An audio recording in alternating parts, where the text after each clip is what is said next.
Make sure you download the Woodward Sports app in the App Store and the Google Play Store today. Take Woodward Sports with you wherever you go and listen live on your phone or mobile device. Good morning and welcome to the Morning Woodward Show here on the Woodward Sports Network. Tuesday, December 28th. So close to the new year. But there is some very special news going around Woodward today. There was a champion announced in the Woodward Sports Fantasy League. Yes. Yes. A week early. I know it's different than what you're used to, but our commissioner this year made a mistake. So here we are announcing it a week early, but we're going to look past it. And you know what? Introducing the inaugural Woodward Sports Fantasy Champion. 5'11", 115 pounds. Whoa. No. The hair of a goddess. Beard he's still working on. It's in progress. NFL top 10 power rankings later today. I don't like his top 10. It's all good. He's the champ. Introducing, out of Western Kentucky. No, Western Kentucky. Jeff Brady. Good morning, champ. Yo, it was a weird night last night because I beat you officially, and I came back in another league down 20. Thank God, Jasicki didn't go off. So it was a good night for you. It was a good night. Got 2 W's last night, and I got some $100 It's bill. fake money. Put it down. Don't mislead people. No. What are you doing? I'm joking. What is this? It's gonna be a great show. A national news network? Stop. National Fake News Network. All right, let's get into it. After I will say though, before we start, I'm actually very proud of you. Really proud of you. Jeff took his wins like a champ this year. I mean, he had a stretch of games where he lost on 2-3 straight, Yep, and then he hasn't lost a game since. All the way to the finals, rode his team. Wrote it.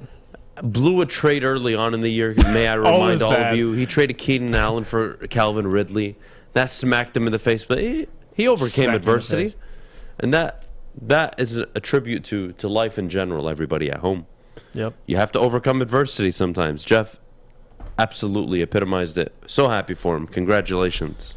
Thank you. Now, On winning. the best part about this is the bragging rights. You know what I mean? We need we're a speech. gonna have a trophy, not even to you, but just to the whole office. We're gonna get the trophy. You can talk whatever We you got want the to me. I mean, trophy. you're the champ. We're gonna get the trophy in the morning show. It ain't going nowhere. So Listen, all I know is I lost to the better man, so I have no issues with Jeff, it. where is your speech? I can take losing on the chin. I don't think Jeff was prepared Well, he should have for been. this. But regardless, I wish you all the best of luck in your fantasy leagues. But let's get right into it. The Detroit Pistons back in action tomorrow night. The New York Knicks. Jeff. oh my God. Okay, this season has been extremely frustrating to watch. Yes, it has. Good at times. Individual moments that have made good memories. But I'm looking back to last season, and I noticed a team that was, quote unquote, not my words, all of your words, they're tanking. They're trying to get in the best draft position possible. All right, whatever. I saw a team compete. I saw a team fight week in, week out. Didn't matter what road trip they were on, home trip. It didn't matter who they were playing. They were playing close games, but they couldn't finish them, which is what a young and experienced team does. And we go into this year, and Jeff, there's more talent, I could argue, this year than last year. But who knew that Mason Plumlee was the one holding it all together? Right. And I'm sitting here looking at this team, and their record is abysmal. Yeah. And I'm thinking to myself, you don't want to be this bad. This is not a good thing. Yeah, you'll probably end up with a top 3 pick, but this is not good. You don't want to be losing. You're on pace to win, 13, 14 games this year? That's not good. I don't care who's coming out of the draft. Right. You can't lose that many games. You can win 24, 25 games and still pick in the top 5, top 4. Totally doable. Mm-hmm. I don't like how bad they look. And I'm trying to wrap my head around the regression. Sadiq Bey trying to look like a play like a number 1 early on in the year. Don't get it. Never understood it. And he gets back down to reality. And here he is putting in good performances. Great. Killian Hayes, development, up and down. I'm not too happy about that. Cade, out with COVID right now, but We all know he's a star. But the team got worse. The basketball is worse to watch. It's less fluid. The fundamentals look like they're out of the door. Jeff, what the hell's going on with this basketball team? Well, it's hard to evaluate a 5-27 ball club, and everyone obviously is tuning into this team despite the 5 wins to really watch the young core. And to me, I mean, I've been watching every game this season. I haven't seen too much development from really anybody but Cade, and he's a rookie. I mean, you're seeing Sadiq finally start to put up 20 points a game on a consistent basis. He's playing well, but Killian, Isaiah Stewart, both good players. They just haven't made that jump. Killian hasn't jumped into near double digits. Isaiah Stewart's still kind of in the 8 points per game area. So I think if you have that, they haven't progressed a whole lot. I mean, last year, this team won 20 games. And you're right, this team this year has more talent. You have Cade Cunningham, your number 1 overall pick on your team. And I think now with the loss of Jeremy Grant for, 6 weeks with the finger injury, and Kelly Olynyk, 2 guys that you were expecting to kind of be the veterans, provide a locker room voice. I mean, I don't think they're going to lead the, there's guys in the league that are veterans, and there's Jeremy Grant, Kelly Olynyk. Like that's kind of the veteran among options. I mean, on the Pistons, and those guys go down. You don't really have anybody. I think the whole starting lineup and the bench included, it's probably an average age of 23, 24 years old, and Cade's missed games. Dwayne Casey hasn't been, with the team in quite some time due to personal reasons. So everything that possibly could go wrong with this team has gone wrong. And you can't really excuse the 5 wins. This team last year, like you said, every game they were competing. I mean, they had 20 wins on the season, but they arguably could have won 25, 30 games. I mean, considering how about 5, 10 of those games ended. This year, I mean, they failed to string together. And that was 20 in a shortened wins. Season. It's not good. You don't want to see regression. You want to see some sort of progression, especially when you have Cade. You get a guy, number 1 overall pick on your team. Like, it's hard for teams to make that jump if you're only winning 20 games a year. Like, you can't expect to go from 20 games one year and the next year you're the 6th seed. Like, it doesn't happen like that. There's a progressional growth, and you haven't seen it this year. So, I mean, I want to say it and point to a specific thing, but I think it's a mixture of everything. Yep. Mixture of a lot of dysfunction. Well, speaking of a mixture of results and maybe consistent performance, the Detroit Lions, 2-12-1, heading into this weekend, big game. I believe Seattle, correct me if I'm wrong. They play Seattle this weekend. So at this point, you've essentially all but locked up a top 3 pick realistically, definitely. Unless you win these next 2 games, which I don't see happening. Jeff, where are you on draft capital, draft position? Does it matter? And where are you with the number 1 overall pick? Do you care if this team loses out or wins out? Does it matter for you?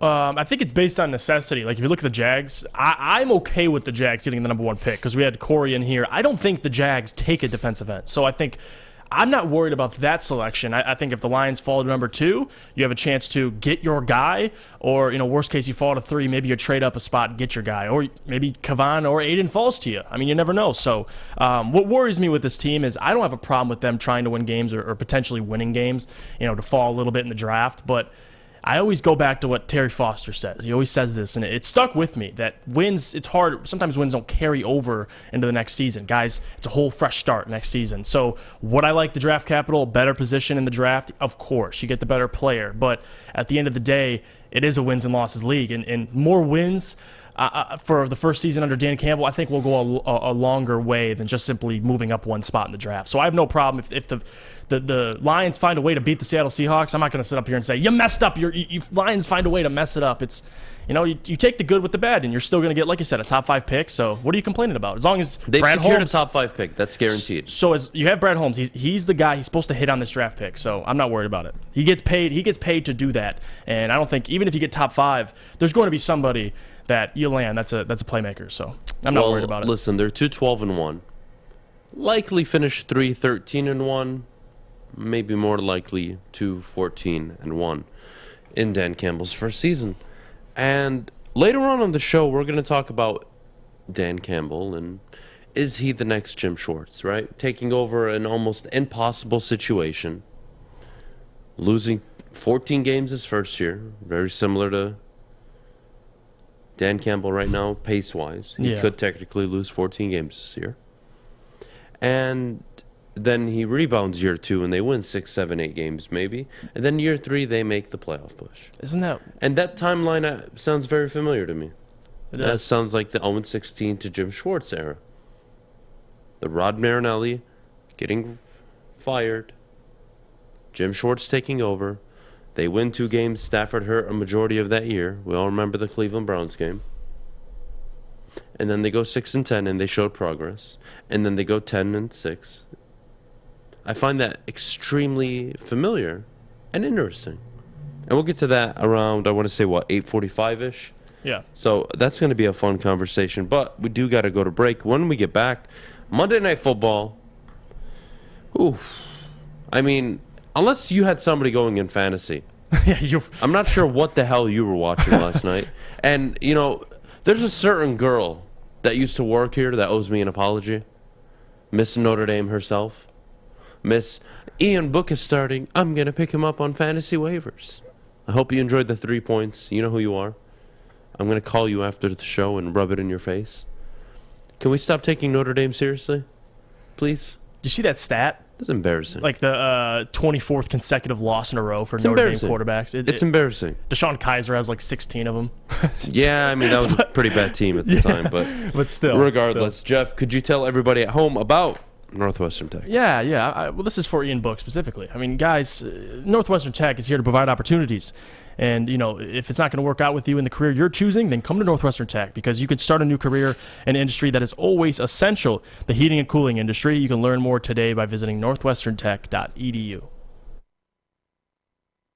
Hi, I'm Kay Cunningham. I'm proud to partner with Hall Financial, the mortgage company known for 5-star service. Don't just take my word for it. Check out their 5,000 5-star reviews for yourself. Go to callhallfirst.com and get started with your 5-star experience today. I'm looking to bring on another HVAC tech right now. We are recruiting 5 to 10 techs a month. We're looking to grow and expand. Every new tech we hire is from Northwestern Tech. The hands-on training is fantastic. They're always my first call. We love hiring Northwestern Tech grads. They come out trained and ready to work. Our program is only 10.5 months, and our next classes are starting soon. So why wait? I'm looking to hire Hire a graduate Of Northwestern Tech. Northwestern Tech. Northwestern Tech. Northwestern Tech.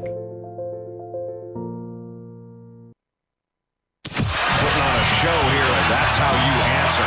We love our sports. We just wish they'd love us back. Detroit sports for Detroit sports fans. Woodward Sports. Welcome back to the Morning Woodward Show, 8:13 in the morning, downtown Birmingham. The Morning Woodward Show, Woodward Sports Network, live on YouTube, Twitter, Twitch. You can listen live on the Woodward Sports app, free to download in the Apple or Google Play Store. Good morning, everybody. Monday Night Football last night. Not only was it a snooze fest, it showed me just what Tua Tagovailoa is. And look, if you think you're going to go far and make a run in the AFC and you're going to get to a Super Bowl potentially, which is the ultimate goal for every team in the NFL, I don't think 19 completions for 198 yards is probably the way to go about it. It probably isn't. Now, this dink and dunk offense works when you have players like Jalen Waddle to an extent, but you have no vertical threat. Mike Gesicki again, another quiet night. That's the Dolphins' 7th straight win. And I was driving in this morning, and I thought to myself, you know what? This is a team that's won 7 straight. I actually really do support the coach. I like the project they're building. I just don't think they have the quarterback. But Tua continues to show glimpses of quality quarterback play. And last night you saw the difference between a good and a very bad quarterback. Like there's a clear difference. Tua is a good quarterback. He can live and manage in this league. He can totally play football. That's not the problem here. But can he be the franchise guy? Can he lead you to where you want to be? Right. Winning divisions, competing in the playoffs, winning playoff games, getting to an AFC title game, dare I say. Do I even say a Super Bowl? That's your ultimate goal in football, is to win football games. And right now, the Miami Dolphins are doing just that. The Saints, in the last 2 weeks, have scored a combined 12 points. It's not looking good. And I can't believe I'm saying they need Taysom Hill. It looks really bad. And Sean Payton's got to get the quarterback. And whether they go out and get Russell Wilson, whether they draft a quarterback, I don't know what options they are looking into. What I do know is they need a quarterback. And there's no guarantee that Michael Thomas is back next year. And is he the same Michael Thomas? Saints are in a tricky spot. They really are, Jeff. I did not like their performance. Miami got off to a quick start, pick 6. That ultimately sealed the fate of a lot of people I know in terms of fantasy, because they were going up against Miami defense. But regardless, I watched the game last night and I said to myself, Tua's a good quarterback. He actually is. Just not a franchise guy. And look, he still has so much time to prove me wrong. Right. And really, they're the first team in NFL history to lose 7 straight and win 7 straight in a single season. I mean, what Miami is doing is unheard of. It doesn't add up. It doesn't make any sense to me. But here they are. Here they are. And to be honest, I wasn't a Tua guy in the beginning. You can go back to the draft. I did not want Tua. I wanted the Lions to trade back, of course, and leverage the Tua pick, but that didn't happen. And they ultimately went with the cornerback instead of thinking about their future. Why? Because they were pressured into winning now. To me, Tua is a good quarterback in this league. And when I say good quarterback, you can put in middle-of-the-pack guys. You can put in a Jared Goff, Ryan Tannehill. You know, those guys, you know, that week in and week out, they can win you football games, Kirk Cousins. But can they lead your franchise? Can they take you to that next level? And I don't see it in Tua. I don't. Jalen Waddle looks like they did a really good job with that pick. I got to give them credit. Yeah. The fact that they didn't take Penei Sewell shocked me at the time. But hey, you know what? They went wide receiver. They want to see what they had in their quarterback. I think you're now seeing what they have. And I'm okay with that. I don't mind that. But last night, it was a snooze fest. It really was. Hard to watch. Kind of wanted to stuff, I don't know, my pillow down my throat. It was really hard to watch that game. But where I want to go and transition real quick with the game from last night is Pete Carroll came out and said that the Seahawks are not in a rebuild. They just need to retool. And I thought really hard about this. And I said to myself, you need to retool? Isn't that what Jamal Adams was when you gave away the franchise's future first-round picks? Guys, self-awareness is like one of the most important things you can ever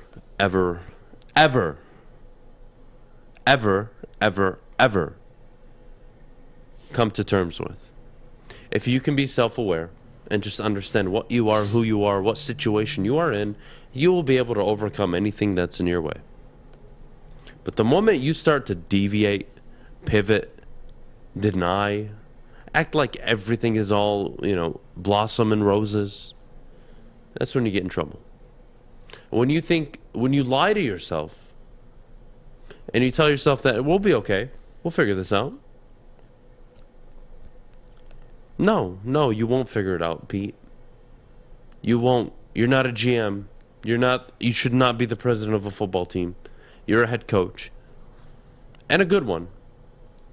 But you're not good. Guys, think about it this way. If I told you that I was the GM and the head coach of your football team, how could I look you straight in the face and say I'm doing a good job? How? At any point. Knowing that I have to put in 100 hours a week at coaching, minimum, and another 100 in terms of my GM job. Those are 2 full-time jobs. And I think it's a joke what Pete Carroll said, and why it revolves around the Monday night game and why I found it so important is I feel the Saints are in a very similar situation. They may feel like they need to retool, and they very well could be a quarterback away from being a Super Bowl contender. But what would you have to give up in the instance of getting a Russell Wilson, a Deshaun Watson, even a Jimmy Garoppolo? What would you have to give up? How many picks? How many players? And would that take you a step down in terms of talent on the roster? And it probably would. Pete Carroll has no idea what the hell he's doing. No. And I advise all of you in your life to be honest with yourself. If you have a problem, address it with yourself. I know it's hard. Easier said than done. Coming from a guy talking into a microphone right now, I totally get it. Don't understand your situation. But deviating from the problem, not being willing to accept it, is a problem. And it does not help your problem. Pete Carroll saying you need to retool is not helping the situation in Seattle. You are lying to your fan base. You're denying. They need to go into a full rebuild that likely takes a year and a half to do, if they keep Russell Wilson. If they don't, that timeline can stretch depending on if they get a quarterback. They went from Matt Hasselbeck to Matt Flynn to Russell Wilson. So they haven't known what it's like to not have a quarterback for a long time.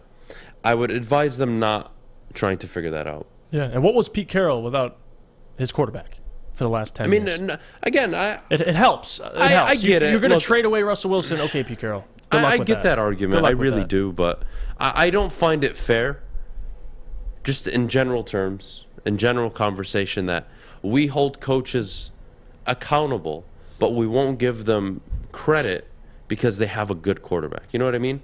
Mike Tomlin's a revered coach, isn't he, Jeff? Yes. Considered one of the best in the game. He had Ben Roethlisberger.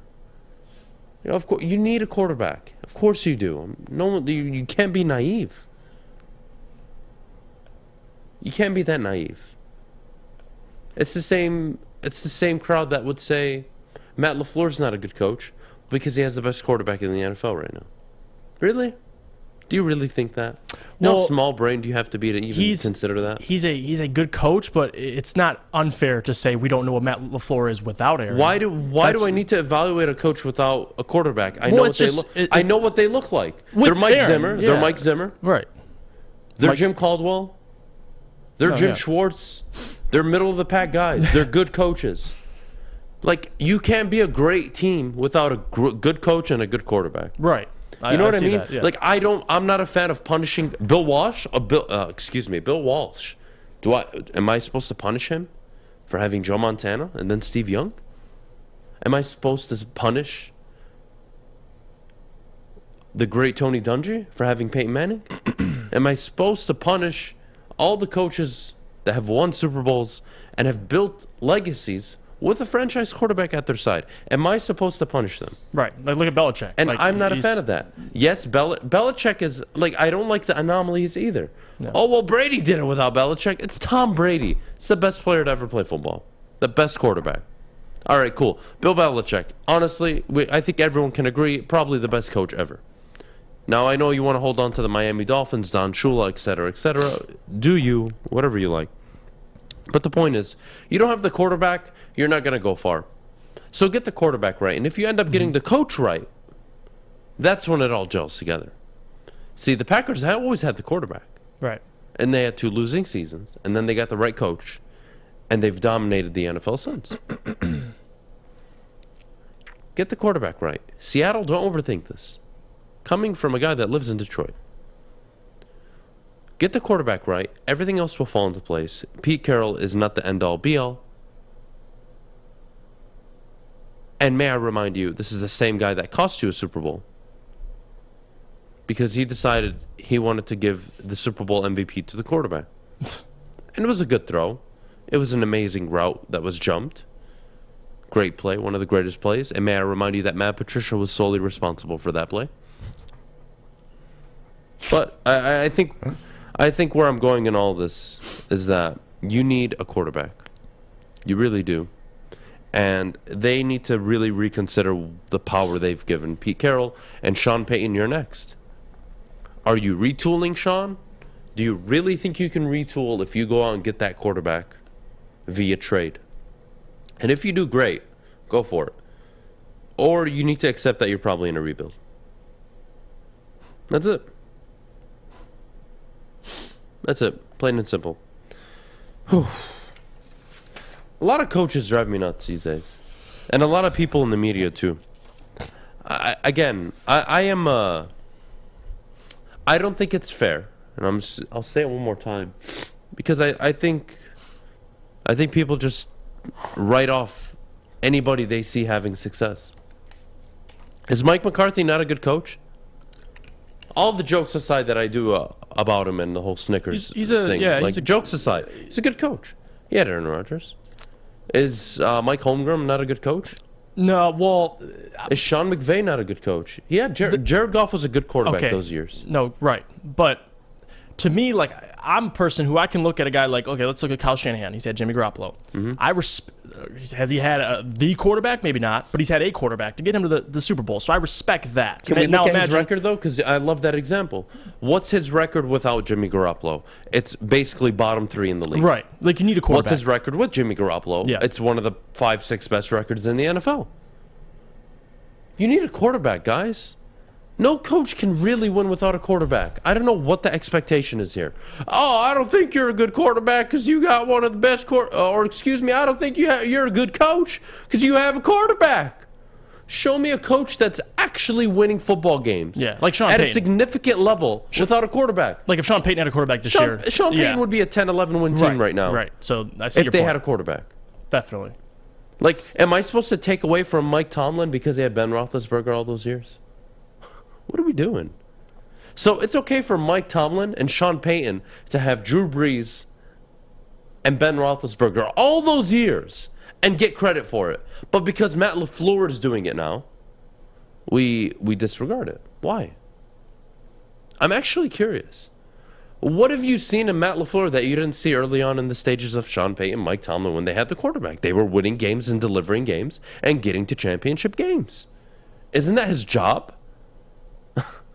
I honestly, I don't get it. I drove in this morning, and I was listening to Pete Carroll talk, and it drove me nuts. It drove me absolutely nuts. And then I heard people, whether it was on this network or on the radio stations, it didn't matter. It didn't matter what you did as a coach. It was, if you aren't our guy, I refuse to give you credit. If I didn't believe in you from day one, I refuse to give you credit even though you deserve it. I'm not a fan of this. Yeah. I'm not a fan at all. Cliff Kingsbury. What do you think he would be without Kyler Murray? And I know he's on the hot seat right now, maybe not the best example, but the point is... Well, we've seen him a couple games with Colt McCoy. They were... average, but that's this year. Even the years prior, they weren't that good. No, yeah. Need a quarterback. Is Bruce Arians great? I love this question. Absolutely not. But would Bruce Arians be winning a Super Bowl if Tom Brady's not there? No. No. Would Tom Brady be winning a Super Bowl? Well, you can't ask that question. You know why? Because he's already done it. Sorry. He's earned that right. But so could that argument be applied to Matt LaFleur as well? Like, what would, if you didn't have Aaron Rodgers has a Super Bowl already. I told you guys. Any good coach without a quarterback would be an average football team. Yeah. Mike Zimmer struggling 8-8, 9-7. They go win 11 games one year, back to 7-9. That's what they would be. Look at Bill Belichick. He's 9-6 now. No. Honeymoon's over, 9-4. Everyone thought they were back. Even that one year where Tom tore his ACL, what do you go like? He won 10-6. 10-6 with like, come on. Yeah. Good coaches can coach. If you have a competent quarterback, you can win football games. I don't know why Seattle is clinging on to Pete Carroll. I really don't. We got to go to break. When we get back, NFL Power Rankings. Excuse the rant, guys, but Jesus Christ. We live in a world where, oh, you have success. I resent you. That's true. What kind of... Well, you're such a waste of oxygen. Honestly. My bookie. Don't waste your oxygen. But from anywhere, anytime, using my bookie. Use code Woodward to don't match your first deposit, guys. Dollar for dollar. Whether you want to bet on Thursday night football, Monday night, Sunday night. You want to bet on basketball? Knicks play the Pistons tomorrow. That's probably a lock. Take them to cover. Not sure what the point is. I'm assuming it's a lot. I'm assuming the spread is probably 12.5, 13.5. Who knows? Could be higher. The point is, sign up on MyBookie. Use code Woodward. They'll match you dollar for dollar. And if you have a gambling problem, call 1-800-270-7117. I'm looking to bring on another HVAC tech right now. We are recruiting 5 to 10 techs a month. We're looking to grow and expand. Every new tech we hire is from Northwestern Tech. The hands-on training is fantastic. They're always my first call. We love hiring Northwestern Tech grads. They come out trained and ready to work. Our program is only 10 and a half months, and our next classes are starting soon. So why wait? I'm looking to hire Hire a graduate of Northwestern Tech. Northwestern Tech. Northwestern Tech. Northwestern Tech.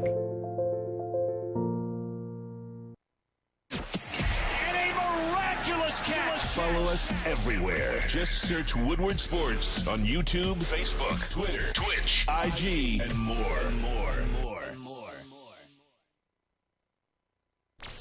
Welcome back to the Morning Woodward Show. I am so excited for this show to end today because I have a very special meeting. I will be under the I-94 bridge collecting nickels. For what? I wish you had the chat in front of you, Fish. Trolling for nickels under an I'm just overpass. talking. NFL Power Rankings, top 10. We do this every Tuesday. Top 10 NFL teams. Jeff, there's no way in hell we're seeing eye to eye on this list this week. Last week, I didn't like what you did. You copied my top 5. Was not a fan of it. Stole your notes. Pissed me off. For the show. Stole my notes. I made sure you had zero access to my notes today. I came in with a briefcase. I had a lock combination. Mm-hmm. Bulletproof. Top 10 teams. I'm going to start. Although I see them falling out of this list in the next 10 days, the Miami Dolphins, top 10 team for me. 7 straight wins. They deserve to be in it. Although I could put the Niners, the Cardinals, sorry, the Dolphins deserve to be in the 10 spot. I've got the Miami Dolphins at number 10 this week. I have the Bengals at number 10 because I got 9 teams in front of the Bengals that are better than Bengals, and I think the Bengals right now are hot. Obviously, Joe Burrow putting up Madden numbers. I think it was the first time in a game where you've had a 500-yard passer, and you had 2 guys that are on the team currently that have 1,000 yards, and a third guy that is close to 1,000 yards, and Tyler Boyd. So explosive offense, defense, they're clicking. I like them to win a division, so I got the Cincinnati Bengals. All right, fair enough. Number 9, I've got the Cincinnati Bengals. I think they're a legitimate team. Yeah. And they're going to be a problem in the AFC North for years to come. Joe Burrow, T. Higgins, Jamar Chase. Boy, did they hit that pick. They're not going anywhere anytime soon. Tyler Boyd, Joe Mixon. That's going to be a team that's sticking around. Number 9 this week in the power rankings, I've got the Cincinnati Bengals. Number 9, I have the Cardinals. They fell all the way down to 9, and they're almost damn near. They're not even in my top 10. I can't believe you have them in here. I don't have a problem with that. The Cardinals, to me, they're holding on. Obviously, they have a chance. They have Dallas and Seattle, of course. Maybe they can beat Seattle, but they're not beating Dallas. The Cardinals have a chance to go 10-7 after starting 10-2, 10-3. So it's actually depressing. But I've had the Cardinals all year. They're slipping. I have 8 other teams in front of them that I think could beat them right now. So Cardinals at 9 for me. Got no problem with that. All right, number 8, I've got the Tennessee Titans. They continue to prove the doubters wrong. They keep winning football games against good teams. Yeah. Without their star running back. The core foundation of what the Titans are, they're winning without it. Got to be impressed with the job Mike Vrabel's done this year. I've got him at number 8 this week. Actually, I have them at 8 as well. And only because the 7 in front of them I'm confident about. But the Titans, to me, I had them last week, I believe, at 10 or just out of the top 10 now. Big win. The Titans without Derrick Henry. He is expected to return, I believe, at the start of the playoffs. So they'll be just fine. They just got to hold on. And Mike Vrabel and them are doing a good job. So the Titans are at 8 as well for me. All right, give me number 7. 7, I have the Bills. Buffalo Bills. They're trending upwards. They're trending upwards. And listen, a win over the New England Patriots after the debacle a couple weeks ago where Mac threw 2 pass attempts. They're rebounding, and they're still one of the most complete teams. Josh Allen's hitting his stride, rushing the ball, doing what he does best, throwing for 300 yards. So I got the Bills, and they're trending upward to me. They're number 7. All right. Stop copying my notes. You got 7, the Bills? I got the Bills at number 7. I'm very frustrated with you. Give me number 6. The Colts. Thank God. Thank you, Jesus. I have the Colts at number 6. We disagree. Thank God. And great. Tell me why. Because, they showed a week ago not a week ago, 4 days ago, against the Cardinals. Number 1, Jonathan Taylor slowed down for a majority of the game. He had 1 breakout run for about 50 yards. If you take that away, he struggled. Carson Wentz stepped up, something we haven't really seen Carson Wentz been able to do all year because Jonathan Taylor's been playing great. He doesn't play as great. Yes, he had 100 yards, but for a majority of the game, it was the Carson show. He was that beautiful pass at the back of the end zone. I like the Cardinals. Complete team. They didn't have Darius Leonard, and defensively, they still got stops. And Darius Leonard is a Defensive Player of the Year candidate. So once he gets back, love it. They're a better team. I got them at 6. Love it. I think all the AFC teams that are going to be in the wild card position are going to be tough outs. Yeah, definitely. AFC is really stacked this year. Having said that, I got number 6, the Bucks. Bucks number 6, they're going to fall. No Mike Evans, no Chris Godwin. Antonio Brown got a lion's share, of the load on Sunday against the Panthers. Look, the next 2 games for the Buccaneers are pretty easy. Jets, Panthers again. Still have a chance to win the conference. They're going to be gunning for the 1 seed. They need the bye week to get healthy. I think they can win both games without their 2 star receivers. But for now, I'm going to have them at 6. Number 5, Jeff, this is where things get interesting. And this is where I think me and you, no chance in hell, me and you have the same top 5. I have the Rams, number 5. Okay. And listen, although impressive, Matthew Stafford throws 3 interceptions, they still find a way to win. You could use that opportunity to crap on Matthew Stafford, but more so, it's about how complete of a team the Rams are. They lost Darrell Henderson. They're going to have Sony Michel, their lead back. Cam Akers slowly coming back. I like the Rams a lot. Yes, they probably could have looked a little better than they did last week, but nonetheless, they're still a top 5 team. They have top 5 talent. So all right, I'll give you that. I'll agree with you on the Rams. Top 5 talent. Love what they did defensively. Yeah. They're starting to peak defensively. Stafford needs to stop turning the ball over. They Definitely. Can't be doing that. You're going to lose football games that way. They got away with it against Minnesota. You can't get away with it in the playoffs. Number 4. Give me it. Cowboys. Really? Yep. Got the Dallas Cowboys. That's a damn shame. Listen, that's a damn shame. Listen, and let me say this: the Dallas Cowboys. If this was last year or the previous year, not last year because they had a down year, but the previous year when the Cowboys were winning 10 games, 11 games, you could sit up here, yeah, they're frauds. But the difference between those years and this year is they have more. Listen, it's not the Zeke show. They have Tony Pollard. They have another option, and they have a defense that can actually get turnovers. Micah Parsons, what does he have? 13 sacks. They got Trevon Diggs, double-digit interceptions. They have playmakers. DeMarcus Lawrence is returning. They're one of the only teams in the NFL that are getting healthier. Which is a rarity. I mean, look around the league. Teams are losing guys. Dallas Cowboys are getting healthier. I think they're getting Tyron Smith back in the next game or so. They're trending upwards to me. I love their coordinators. Mike McCarthy, say what you want about him, but I think they have a complete team, especially with the Diggs and the Micah Parsons duo. They're a force to be reckoned with. So I got them at 4. Number 4, I got the Kansas City Chiefs. Really? Look, they are peaking, but I don't see it. I don't see it, guys. And if you told me, Adam, you got to bet against either the Chiefs or the field, I'm taking the field. I'm sorry. I don't see them coming out of the AFC. They're not as explosive. They're not hitting the big plays that we're so accustomed to them hitting. And yeah, they picked apart the Raiders, or excuse me, who was it this weekend that they picked? The Steelers. They picked apart the Steelers this weekend. They did it all in a half. I mean, it was basically handed to them, but still, I don't see Super Bowl contending. Now, could they contend and get to the AFC title game? Sure. That's why they're number 4 on this list. But I don't see the magic that got them to the previous 2 Super Bowls. I don't see it. Can we agree they're the best team in the AFC? No. Who's the best team? Number 3. Oh, God. All right, you say number 3. Number 3 for me this week are the Indianapolis Colts. And they are the best team in the AFC. And not only are they the best team in the AFC, I have the most confidence out of all of them. There's no team I have more confidence in right now than the Indianapolis Colts. And the only reason they're not number 1 on this list is because the 2 teams in front of them have been so damn good. Dang. I don't know. Indianapolis I respect are it. Playing at such a high level. Better they than have the an Chiefs? MVP frontrunner. Better than the Chiefs. Over this I know the record doesn't say it, but they are better than the Okay. Chiefs.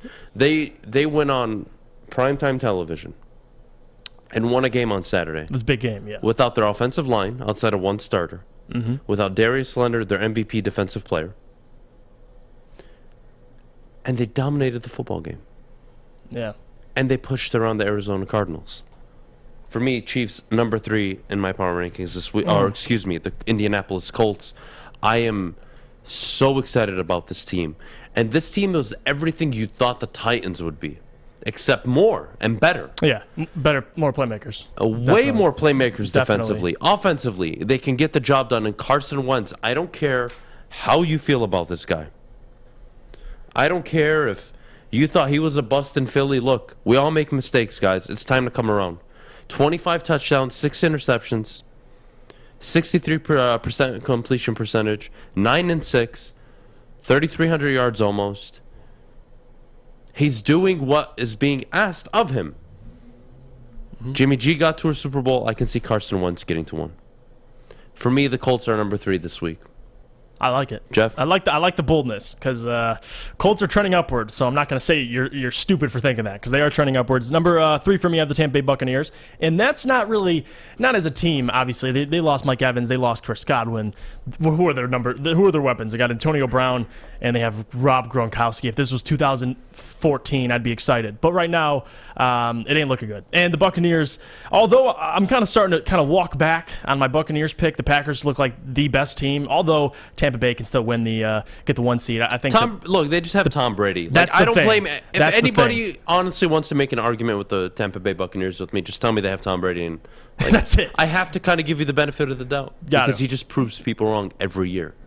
Can't count him out. I don't hate it. I got him at 3. Number 2, give me your number 2 team in the Chiefs. NFL. The Chiefs, baby. And maybe it's a little bit of bias. I have them in the Super Bowl. But the Chiefs, to me, not even just offensively, because, yeah, they're clicking offensively. We've been waiting for this for the Chiefs. Defensively, they've been playing great football. I'll tell you great this. football. I'll tell you this.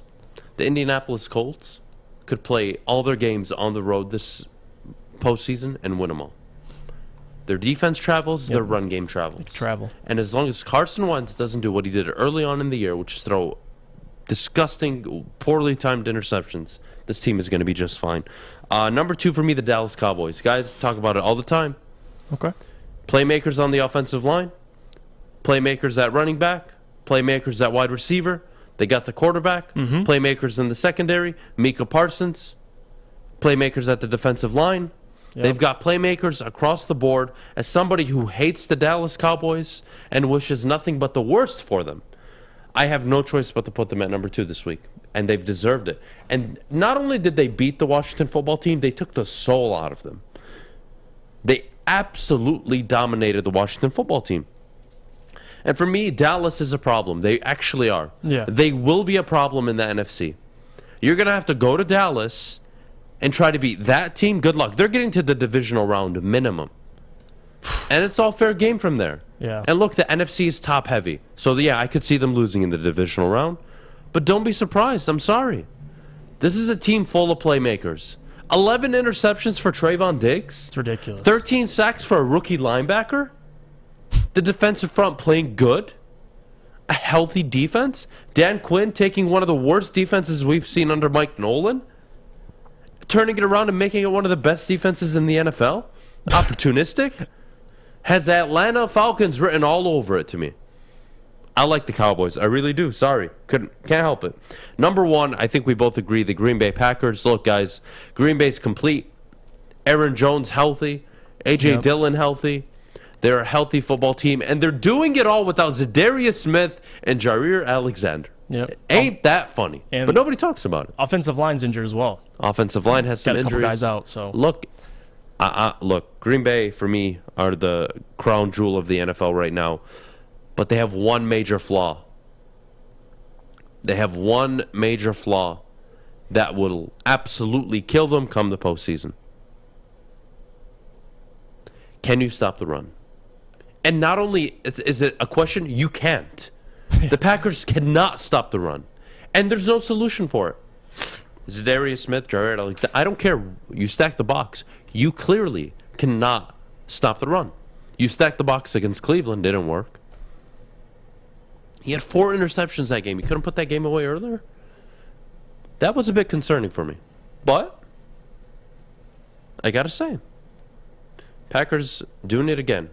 Here we are, end of the season, 12-3, after finishing the last 2 seasons 13-3 and 13-3, and everyone said, they're going to take a step back this year. They lost to New Orleans, and they haven't looked back since.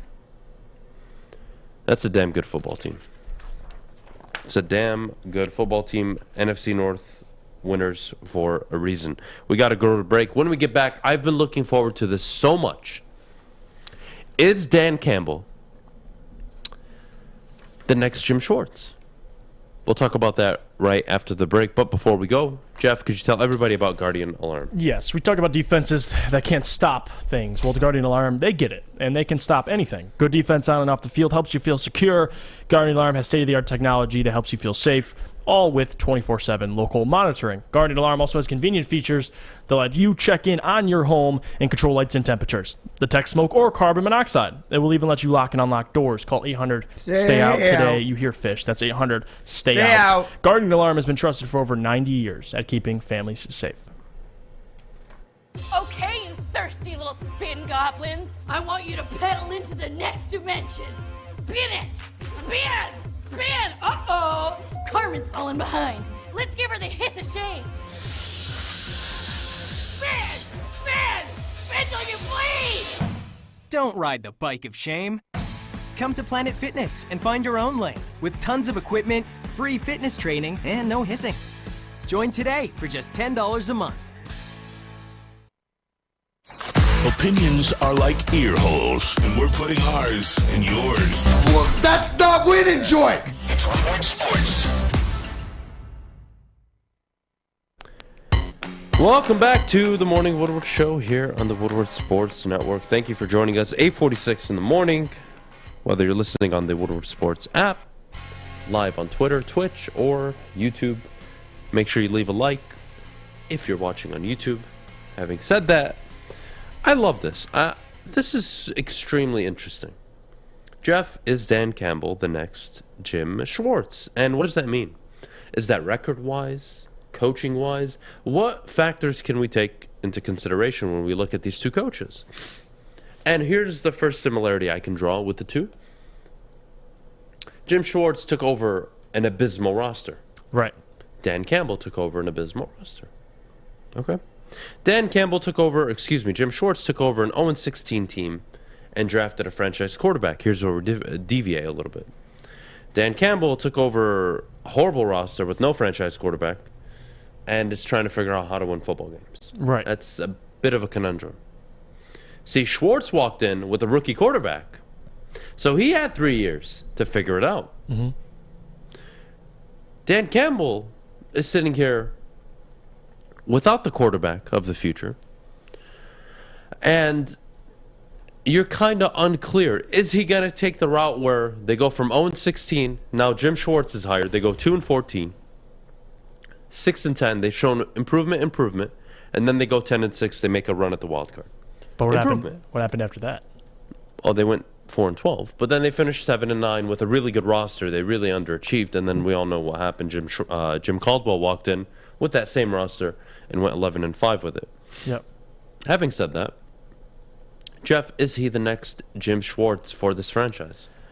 I can see the win progression, because 2-14 to 6-10 to 10-6. I feel like that's what we talk about all the time. This season, you're probably gonna get 2 wins. Okay, you're 2-14-1. You go into next season. How many games do you want to win? We say 6, 7, 8 games. Okay, the following year you're expecting, like they did. They lost to New Orleans in the NFC wild card game. But what happened after that is, I think, hopefully is the difference between, Dan Campbell or Jim Schwartz, because you talk about underachieving, 4-12, 7-9, then of course he was fired for Jim Caldwell. So I think that with Dan Campbell, I mean, I can see what you mean and what a lot of people see in the similarities. I think Schwartz has a little more ego. Campbell has that raw enthusiasm. If you watch him, different personalities a little bit. I think he has more common sense, self-control than Schwartz.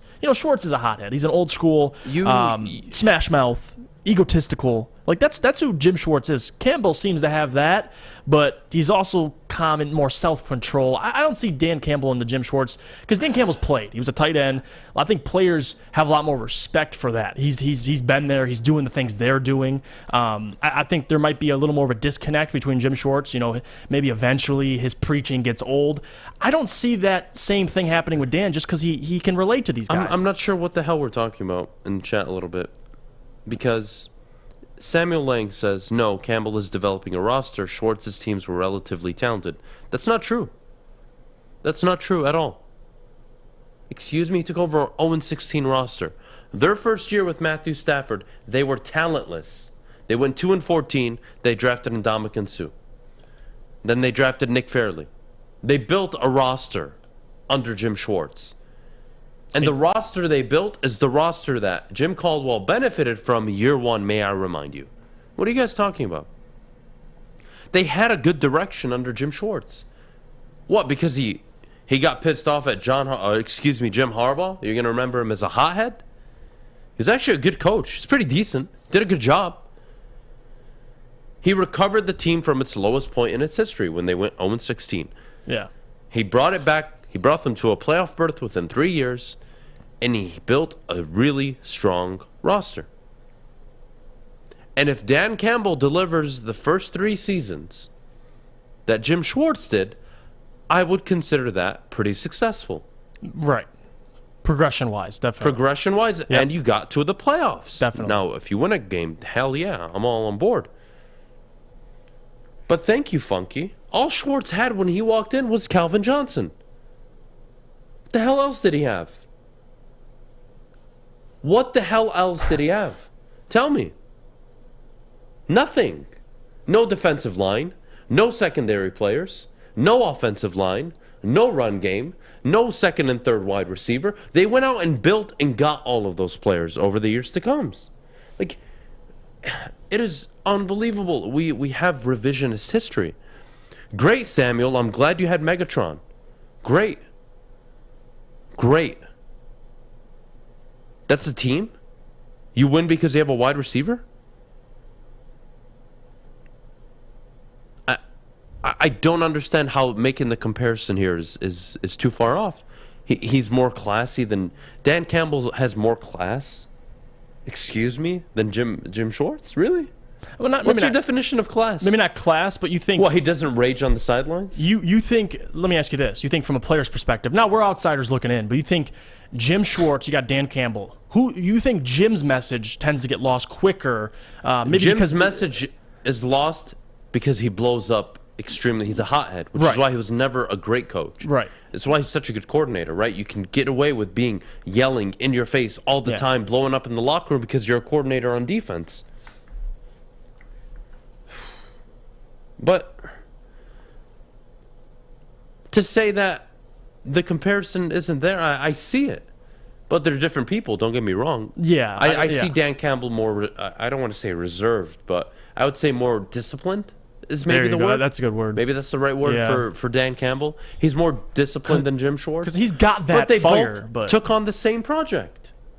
And if I'm looking at it, in 3 years, Jim Schwartz got you to the playoffs. I don't see why Dan Campbell can't get you to the playoffs. I really don't. And Jim did it with a third-year rookie quarterback who had barely played 30 games because he missed all of his first year, basically. So we choose to remember the good and bad things based on what fits with what we're saying. And for us to say, well, Jim Schwartz had a ton of bad late game decision making. Well, what the hell has Dan Campbell done? Look, whether you like it or not, I actually see the comp here. I can totally see it, and I hope to see it flourish the way it did under Jim Schwartz. I would love for this team to be a 10-11 win team by year 3. I would love that.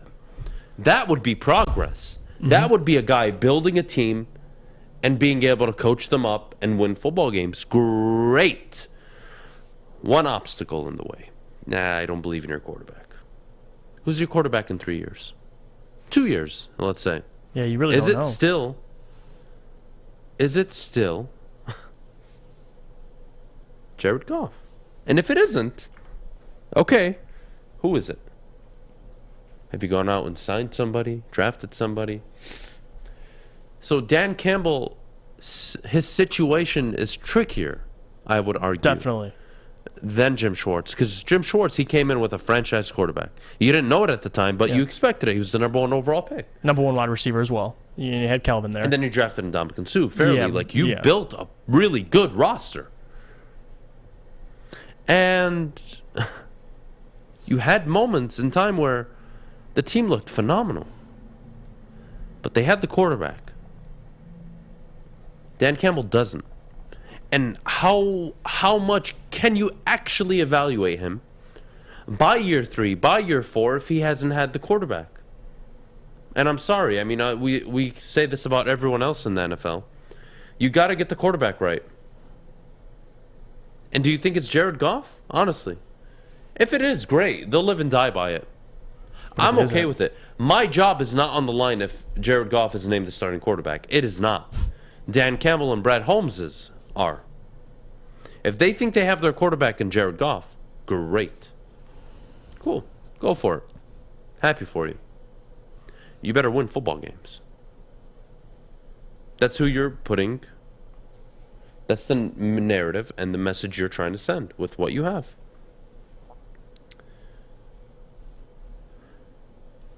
I don't see it. Jerry, I get what you're saying, but I don't see it. Jerry Benson writes in and says, Campbell reminds me of Rod Marinelli, a positions coach who had no business being a head coach. If he hires his brother-in-law as a defensive coordinator, we'll know for sure. Look, I mean, Marinelli made some really bad mistakes, but he has shown much more promise than Rod Marinelli ever did. Guys, again, remember history as it was.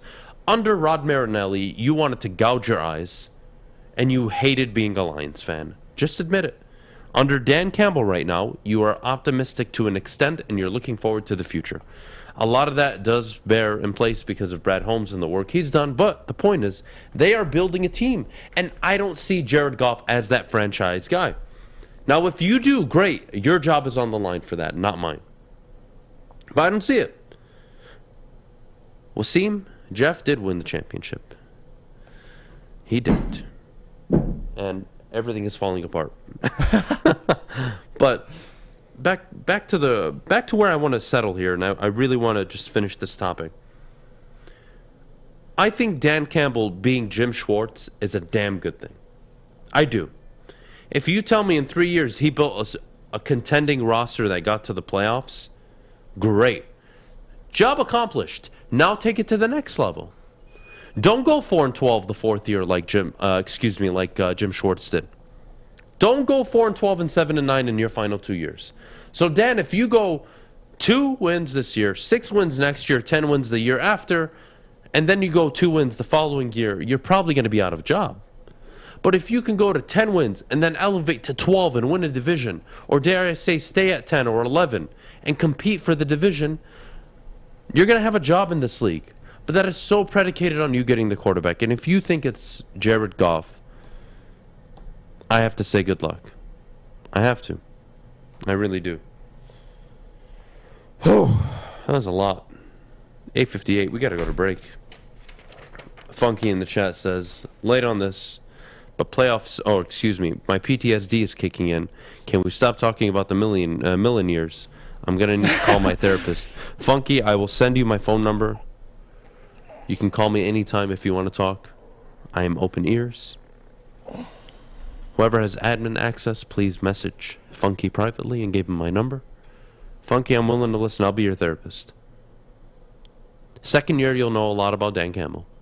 And can he follow in the footsteps of Jim Schwartz? We act like Jim Schwartz was a bad thing. He took you from a really bad period in time and brought you to the next level, where you could take the baton and go to the next level. Jim Caldwell failed to take this team to that level, but okay, but he did elevate them the first year he was there. Can Dan Campbell take you out of the Patricia days, where it was really bad, and get you to a 10-6 year? Or 10-7 now with 17 games. Can he do that? And if he does, that's a good job. I don't look back on Jim Schwartz and say he was a bad coach. I don't look back on Jim Caldwell and say he was a bad coach. Marinelli, bad. Patricia, bad. The guys who deserve it, but the guys that came in and changed the team and helped build rosters, sorry, I'm not going to sit here and just trash them. We got to go to break. When we get back, speaking of Jim Caldwell, he allegedly is getting interviewed for the Jacksonville Jaguars job. And when I tell you the information I found out about this guy during his time in Detroit, I think it'll make you cry, laugh. I'm not sure how you're going to take it. Depends how you feel about Jim Caldwell. We'll do that after the break. But before we go, I got to tell you about our good friends at Gypsy Vodka. Gypsy Vodka is the best tasting, smoothest vodka on the market. Support our local brothers here from Michigan and try a bottle today. Ask for it by the name of Gypsy. And again, ask for it by the name of Gypsy. It's gluten-free. And as always, drink responsibly. I cannot stress that part enough. Please do drink responsibly. Make sure you download the Woodward Sports app in the App Store and the Google Play Store today. Take Woodward Sports with you wherever you go and listen live on your phone or mobile device. Fellas, football season is here. It's time to make your grooming experience easy like Sunday morning. Get to Lady Jane's Haircuts for Men. Walk in, relax, watch your favorite team play, and before you know it, your hair will be game ready. Get to Lady Jane's, open 10 to 8, 7 days a week. Walk in anytime. It's wicked awesome.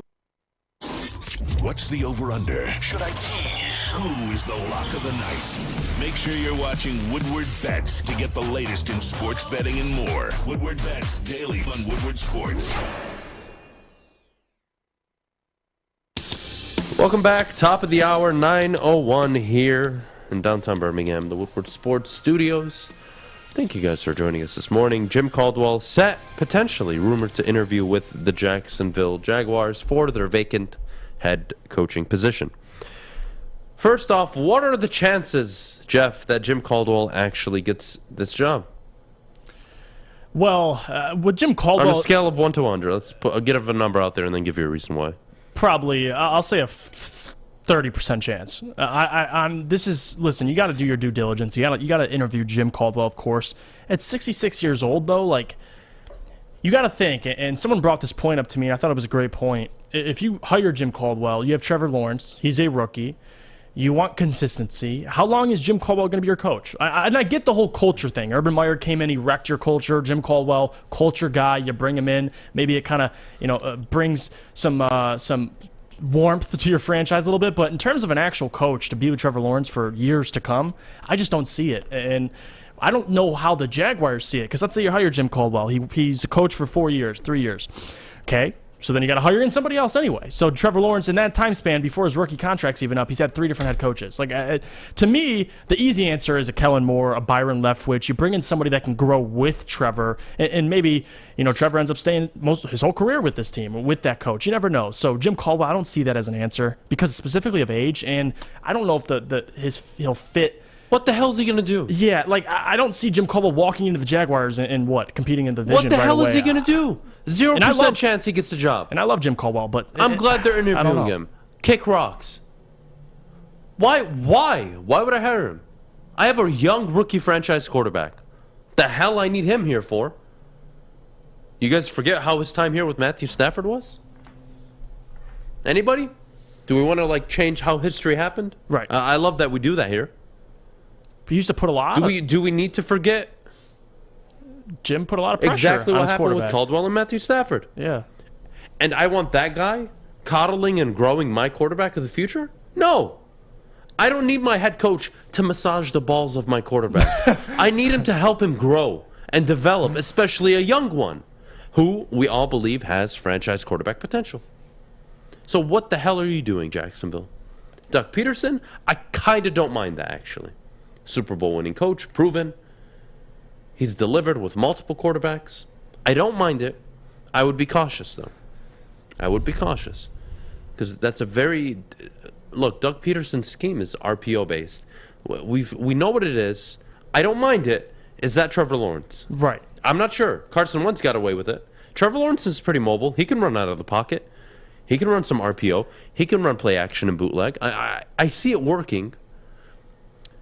But, guys, look around the NFL. Look around. Be self-aware. I always tell you guys this. Matt Nagy. Year 1, 12-4. You guys remember this? When Matt Nagy was actually praised and Coach of the Year? But look at the trend now, today. Guys in a head coaching role. Zach Taylor. Top of the AFC North. Matt LaFleur. Top of the NFC North. Right. Sean McVay. Top of the NFC West. Even the AFC South. Cliff Kingsbury. Although I really don't like him right now. Second in the NFC West. Kyle Shanahan, third in the NFC West. Look at their own division. You got the Colts and the Titans. Colts Vrabel, and the Titans. Frank Reich. Like those two. But Mike Vrabel more in the young stance, but where I'm going with this is young, Yes, innovative, offensive minds. offensive-minded Yes. coaches. Right. And for me, I see Kellen Moore. For me, I see Brian Leftwich. I see some of these guys, and I'm sorry. I would rather pair my young franchise quarterback with a young rookie coach than an experienced head coach who's going to walk in, push his system, which is fine. I mean, any coach is going to do that. But, like, I don't know how I feel about Doug Peterson. I respect the hell out of what he did. Jim Caldwell, get the hell out of here. Kick rocks. He's not getting that job. I absolutely refuse it. But I think you got to go in the direction of young, offensive, innovative-minded coach. And I don't think Jim Caldwell is that guy. Jim Caldwell is more known for what he tweets on Twitter about leadership, culture, and a bunch of other bullshit than what the hell he did on the field. If he was such a damn good coach, why hasn't he gotten a job yet? If he's so respected, revered, the players love him. Everybody in the front office got along with him. That's the same guy that pitched for Eric Ebron. They felt they were a tight end away from being a Super Bowl winning team. Geniuses. At a time where the tight end position was not as much of an X factor as it is in today's NFL. All I kept hearing was, need to get the tight end right. Need to get the tight end right. No. How about you get the run game? How about you get an offensive line? How about you get some playmakers on defense? Aaron Donald would have been nice. But, hey, shit happens in life. Fish, I'm sorry I keep swearing today, buddy. But Jim Caldwell knows football, right? Because he tweets about it every day. And he tweets about it in a very professional way. So he's going to get this interview. And I don't think he should be getting the job. And I think there's a 0% chance. And I want you guys to put in perspective how much the Lions regressed under Jim Caldwell, because you just look at the win-losses and say, oh, they got us 9-7. 2 years in a row. We could have gone to the Super Bowl. I would prefer 9-7 over 2-12. All right. And Jim Caldwell's 9-7 years. They were 16-16. Or excuse me.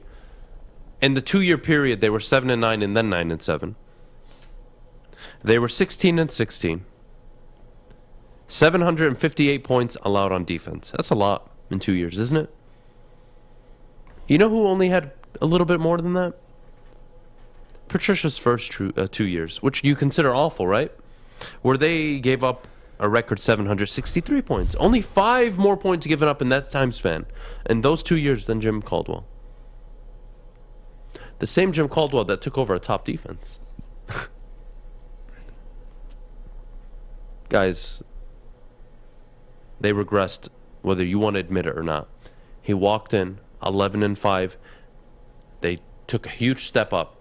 11-5. They looked like they could not only win the division, but they could win multiple playoff games. That was a damn good team. They made poor decisions in the front office. They drafted Eric Ebron, and it all went downhill. And don't tell me 9-7 was enough. It wasn't. The last 9-7, 8 of them were fourth quarter comebacks. You cannot repeat that in the NFL on a consistent basis. Stop it. And you refuse to even acknowledge that. That's what drives me crazy, is we refuse to accept that they actually did regress under Caldwell. And we mask it with the 9 wins. We mask it, well, he's the greatest coach who's ever coached for the Lions. No, it's Wayne Fontes, actually. A guy that actually delivered meaningful wins. Jim Schwartz built your Detroit Lions from the ground zero. Jim Caldwell walked in, took them to a new level. They were 11-5, the most they had won in 20, 30 years. And he had an opportunity to take them to where we all want them to be, which is top of the division, winning playoff games and competing in the NFL. And they regressed and they went 7-9. And then they went 9-7. And then they went 9-7. And they showed no progress. That's called regression. When you are not making progress in your life, that is called regression. When you are not actively progressing on a consistent basis, This isn't progressing. It just isn't. 9-7, 9-7. No, that's not good. That's not good. You're just a middle of the pack team that is overshadowed and overlooked, and nobody takes you seriously. And your record against winning teams would prove that. And you could barely beat the bad teams, and you'd need fourth quarter comebacks and 55, 56-yard field goals from your kicker to win football games. You weren't a good team, but 9-7, that's all that mattered, right? But you refuse to look at Jim Schwartz, 2-14, 6-10, 10-6. He built a roster similar to what I think Dan Campbell could be very well on his way to be doing, building a very Jim Schwartz-esque progress or regime. Maybe that's the better word for it. I could totally see that playing out. But with Jim Caldwell, we refuse to accept reality. Why? Because you were punished so harshly with the Matt Patricia hire. That is why you revere Jim Caldwell the way you do. And it's one of the most frustrating things ever. Matt Patricia wasn't regression. That was turmoil. I can't think of a worse disaster, word. yeah. I mean, that was beyond bad. But the fact that we won't acknowledge that, no, we actually did from year 1 to year 4 under Jim Caldwell, you regressed. You got worse year to year. Jim Caldwell, year 1, top 5 defense, top 20 offense. Top 20 defense year 2, top 20 defense year 3, top 25 defense year 4. Improvement, right? Yeah, no. 22nd in offense, 18th in offense, 20th in offense, 7th in offense the final year in terms of points scored. Guys, that's not regression. That's regression. That's regressing. And the strength of schedule actually got easier. But they kept losing more games. Fascinating. Sorry, guys. Look, you have your way of viewing history. I guess I have mine. Maybe we'll never come to terms that Caldwell just didn't deliver, and they did regress under him. But, hey, we always talk about, well, look at the team Patricia left, Dan Campbell. What about the team Jim Caldwell left for Matt Patricia? Who Matt Patricia actually, his first year, where he lost Matthew Stafford for a majority of the year, actually improved the defense statistically. They went from 31st, they went from, where's the number I'm looking for? They went from 21st and 27th ranked defense in terms of points and yards allowed to 16th and 10th. They actually improved that first year on defense. Well, again, it doesn't fit with our narrative, so it doesn't matter. We got to go to break. When we get back, will Dan Campbell continue his aggressive play calling when he does turn around the roster and this team does become a competitive winning football team? I can't wait to talk about that. But before we do, Jeff, could you tell everybody about where you get your hair done? Yes, Lady Jane's. Guys, let's be honest. We like simple stuff. We like Sunday football and the feel of a TV remote in the palm of our hand. We like things uncomplicated. And like Lady Jane's, haircuts for men, walk in, you sit down, and before you know it, your hair is game ready. I'm staring right at the comfy chairs right now. You have the TVs with SportsCenter on them. And Lady Jane's is open 10 to 8, 7 days a week. So you can come in anytime because it is wicked awesome. I'm Kay Cunningham. Working with Hall Financial to purchase my first home was easier than I could have ever imagined. They treated me like family from start to finish. Find out for yourself at callhallfirst.com.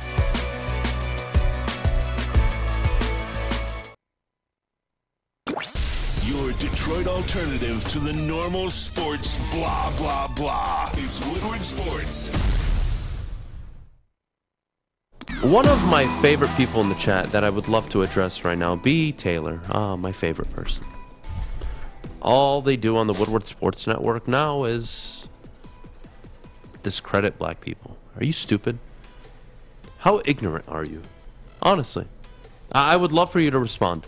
How ignorant and how stupid can you be? You are the lowest level of human life form I've ever come across in my life. That one, you would even say that. And two, you would even think that. And I'm not even going to sit up here and even try to justify or even correct the stupidity that came out of your mouth. But that was your takeaway from the Jim Caldwell segment. That was the takeaway. I love people. And B. Taylor, you are one of facts. Absolutely facts, yeah. You really believe that. That's so funny. It really is. It shows where we are as a society today, and it's really sad. Because we can't have a conversation. I can't disagree with you or any of you. Oh, but I have to pull this card, right? That's why Jim Caldwell, every day, really? I love that.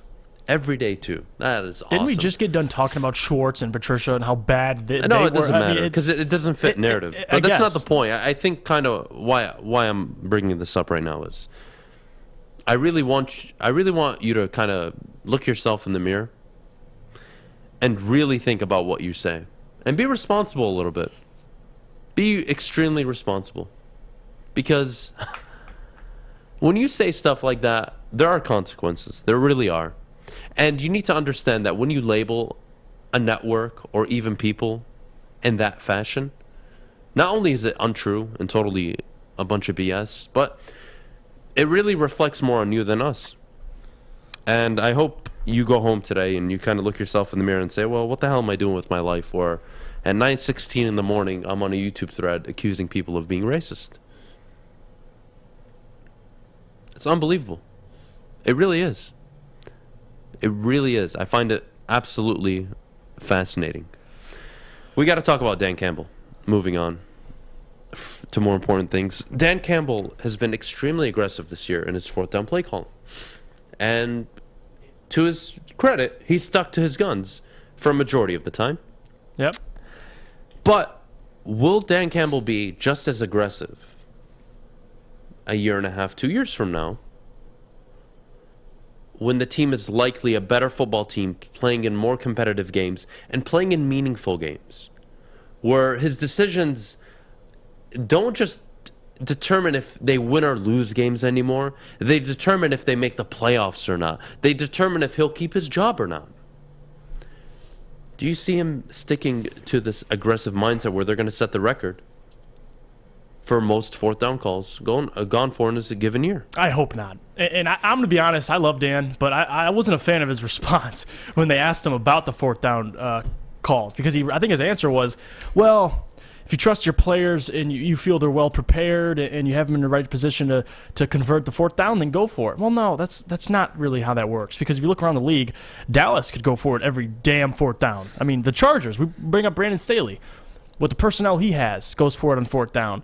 I don't have a problem with Dan going for it on fourth down this year. Clearly, there's nothing to lose. I mean, if you're going to try and steal a win by going for it, go for it. You saw it in the Los Angeles Rams game. You saw it in the Falcons game. Getting the offsides penalty, going back 5 yards, and then Jack Fox throwing a laser.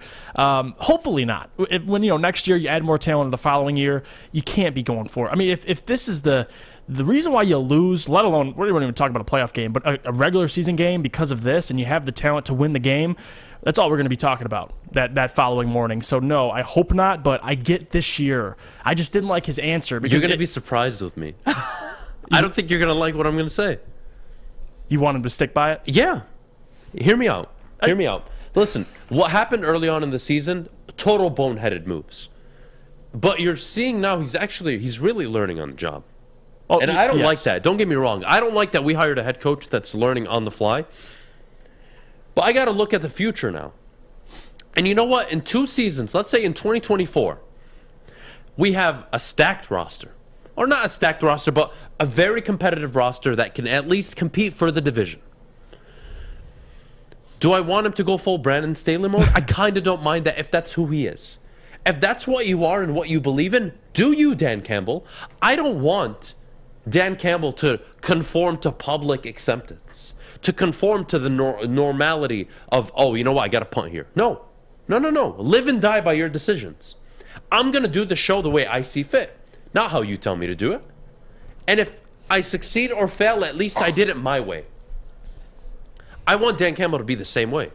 If he wants to be aggressive on fourth, known for, hey, you know what, every week you got to have your ears up. You got to have your eyes open. Because we're going to be going for it on fourth down. We're going to be faking punts. We're going to be running misdirection. Cool. Live and die by it. I don't mind it. If it costs them a playoff game, okay. But at least be consistent. Don't lose a playoff game going for it on fourth down when you hadn't gone for it all year. Do you know what I mean? Don't go for it in your own territory on fourth down in a meaningful game unless you had been doing it the whole season and in the years prior. Show me consistency. I'd rather him fail doing what he believes in than him sitting there kind of tugging back and forth. Sorry. And he's going to lose football games. That's just the reality of the NFL. Nobody goes undefeated every year. And if his decisions are consistently costing the team, well, then we know what's going to happen at the end of the year with his job. Right. But I prefer him to go 10-7 or even 7-10 coaching his way, because then I can hold him accountable. And I know what he is. So no, I want him to stay aggressive. I really do. I really want him to stay aggressive, and I don't want him pivoting off of who he is and what he's built so far. That's it. And look, I think situational awareness is which he's a skill. learning. He's learning. And it's something you have to learn over time as well. And I think you made a really good point with that. And I don't disagree with it. But I do want a head coach that lives and dies by what he is preaching. Right. Bill Belichick, you know what he is. It's a defensive focused. If you're conservative, like a little more. If it doesn't work, it's not winning. You're not winning the game. You know. You're right. And with Sean McVay, you know what you're getting. Kyle Shanahan, you know what. Like, I want to know what I'm getting week in and week out from Dan. And so much of the frustration early on was you had no idea what you were getting, and you never understood why. And if he wants to be Mr. I'm going for it on fourth down, and I'm going to be extremely aggressive, great. That is the identity of my head football coach. I will evaluate and determine if he's the right head football coach for this football team based on those actions. No problem. Great. Be yourself. I appreciate that. I really do. I really do. So I actually don't mind it as much. Do you see a scenario playing out where he pivots off of it, though, Jeff? When the team is good, do you see him kind of taking a step back and saying, you know what? I can't be affording to put ourselves in bad positions. Our defense really can't afford to start at their own 40. Maybe I need to be less aggressive. Is there a balance you see in a few years where Dan Campbell says, all right, I know when I want to go for it, and I know when I don't want to. And for me, that's a perfect medium. But at least stay true to what you are and what you've been preaching, because you get the respect of your players. And why do you think nobody's in uproar in Los Angeles about the Chargers being 8-7? Why? Because the players and Brandon Staley all year have come out and said, we want the ball in our hands. And they've done it. And I can at least respect you losing your way than losing in a way that I am not accustomed to. Does that make sense? It does. No, and I don't disagree with you. I mean, it's tough because you love it if it's his identity and that's something that he wants to preach and go forward with. My problem is, as a fan, and obviously we're not going to really disagree here, but situationally is important. I think he's getting better. You saw it against the Falcons. Understanding, listen, we're going to settle for the field goal. I trust my defense to get the ball back. We'll have a chance to win the game, and it ended up going in his favor. I mean, you didn't convert in the red zone, but you still had a chance to win the game. So situationally, I think is worth noting, and Dan is going to learn. He's going to get better at it. My opinion, which I'm assuming he will learn and get better at, is depending on the importance of the game, because the Lions haven't played in any meaningful really games this year besides the Rams game, and they looked good going for it, being aggressive. But once you start going like we talk about Jim Schwartz and that progression, you go 10-6, you make the playoffs. Do you still want that as your identity? And if Dan is going to live or die by it, then you know what, so be it. You know what I mean? I'm not going to tell the man how to coach. Why did Jim keep his job? Schwartz, I'm speaking about. Why did he keep his job after going 4-12? They were in the playoffs the year before. Yeah. They saw it. Give him a chance. So they gave him a chance. He went 7-9. He underperformed with that team. He got fired. I don't know. Like, I don't look back on the Jim Schwartz era and say I was frustrated, hurt, disappointed. No. I actually wasn't. I really wasn't. He took an 0-16 team, a franchise at the lowest of the lows, and he brought it back to some level of respect. Jim Caldwell came in, elevated it year one, and of course, whether you want to admit it or not, they did regress after, but he brought it to a consistent level of respect. And then, of course, they made the decision to try and get back to the next level, or attempt to, and they failed completely, miserably, with Matt Patricia and Bob Quinn. So that's it. I think it's that straightforward, and I really believe I'm going to die on this hill. I prefer my head coach to lose games his way than to lose games second-guessing or questioning himself. You lost in Dallas not because of a pass interference call. You lost in Dallas because you had an opportunity to give your team the ball in Dallas territory and to go for it on 4th and 1. And you failed to do so. You punted, and we all know what happened after that.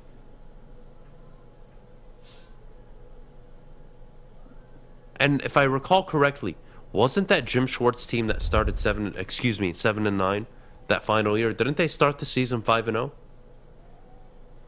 Wasn't that the handshake year? Am I recalling correctly? Excuse me, guys, sorry. But if I recall correctly, Jim Schwartz's final year, I really need to see this now, so excuse me for one moment.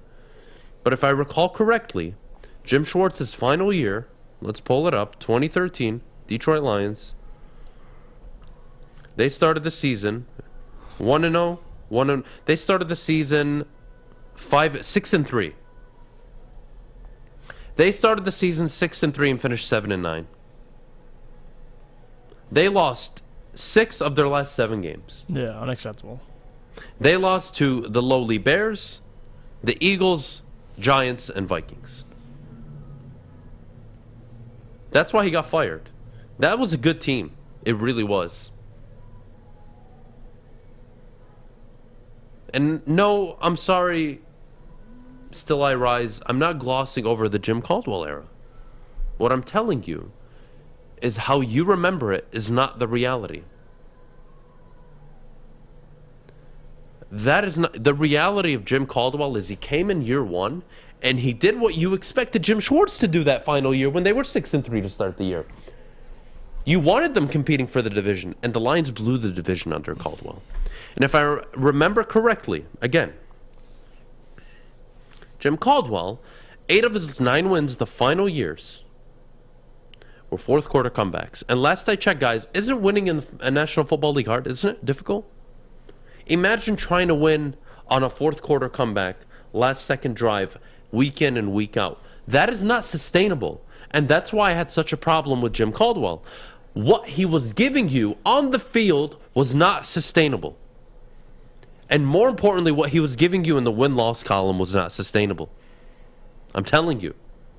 And had you kept him for that next year where Patricia walked in, I guarantee you they win the same amount of games, maybe one more.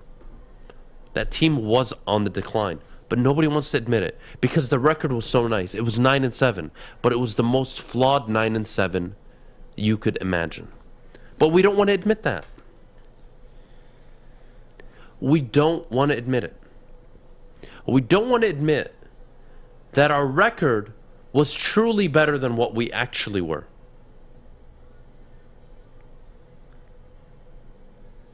See the problem here? And why, and again, guys, look, all of you, and this is especially for Still I Rise 4485 in our YouTube thread. Guys, in life, you need to take chances, okay? And you may not succeed all the time. You will fail. Failure is a part of life. What did the Lions do with Jim Caldwell? Not only did they misunderstand where they were as a team, they actually believed, just like the fan base, that they were a 9-7 football team and that they were close and that they were a coach away from taking the next level and the next step, just like they did when they hired Jim Caldwell, which is what they did. They fired Schwartz, they hired Caldwell, they took the next step. That was really important. But they regressed after that, and nobody wanted to admit it. Just like Pete Carroll in Seattle right now. Oh, we need to retool. We don't need to rebuild. Not true. The Lions were ready for a rebuild. They ignored the signs, and they looked at the win-loss record. And what did they do? They said that we want to compete for divisions. 9-7 is not good enough. Little did they know, and they realized that they were not a 9-1 football team. And what happens? Matt Patricia comes in, and they totally dump. They totally take a dump. It was embarrassing, actually. I don't get it. I'm not trying hard to hate on Caldwell. I'm telling you the reality. The reality is you revere him as a better coach than what he was. And the reality is he left his team in not so great shape. And the reality is none of his second-round picks ever hit. And the reality is they regressed and they overcompensated in the win column because of their quarterback. And that's the truth. That's the truth. And you finally now know what it feels like to have a GM that finds you good talent. Look at Brad Holmes right now. Amon-Ra St. Brown? Unbelievable. 4th round find. Are you serious? So there is adequate reason to be optimistic towards the future. But to be able to conquer the future, you have to learn from your past. And if you refuse to accept what your past is and what it was, you'll never grow forward. So I hope all of you take away from this segment is that you can appreciate Caldwell and Schwartz and criticize them at the same time.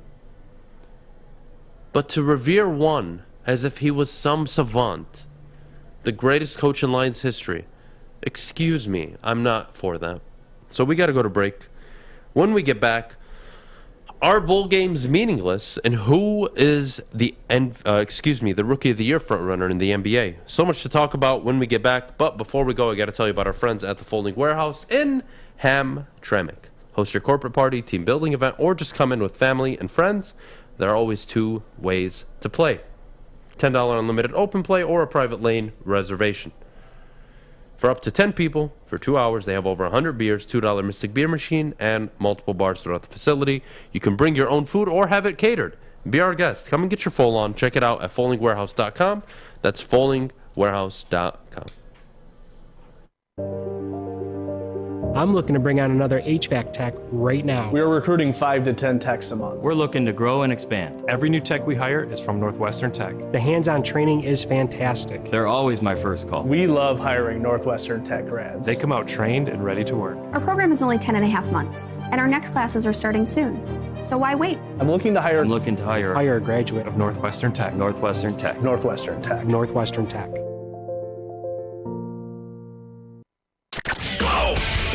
Detroit Sports on Demand. DeAndre Swift, he's going to take it all the way for the touchdown. Open in the corner, he triples. Make sure you download the Woodward Sports app today. Take us with you everywhere you go. Search Woodward Sports Network or WSN Live. Welcome back to the Morning Woodward Show here on the Woodward Sports Network. Thank you so much for joining us this morning. Can't appreciate it enough, whether you're live on Twitter, YouTube, or Twitch, or you started your day a little later and you're now listening on the radio from 10 to 12:30. Thank you so much for joining us live.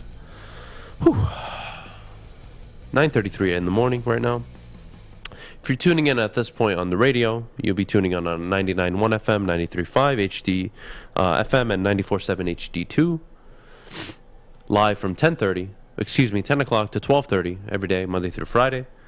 But here we go. Who's the Rookie of the Year frontrunner? Cade out with COVID at the moment, missing a few games. Scotty Barnes, Evan Mobley. It's such a tight race. Jeff, who gets the nod for you right now? Right now, it's 3 guys. It's a 3-man race. Everyone knows this. It's Evan Mobley, Cade Cunningham, Scotty Barnes. And now, you could look at the records of the teams. I'm not really going to take that into consideration. It means a little bit, but more so on the individual statistics. My top 2, Evan Mobley, Cade Cunningham. And I understand Cade Cunningham's missing games due to COVID, but when you compare the players side by side, not only is Cade averaging more points, he's playing more minutes, or actually similar minutes, he's actually played in the same amount of games as Evan Mobley. And I think that was kind of the knock on Cade. He just missed some games with the COVID, whether it's the beginning of the season due to the injury he suffered.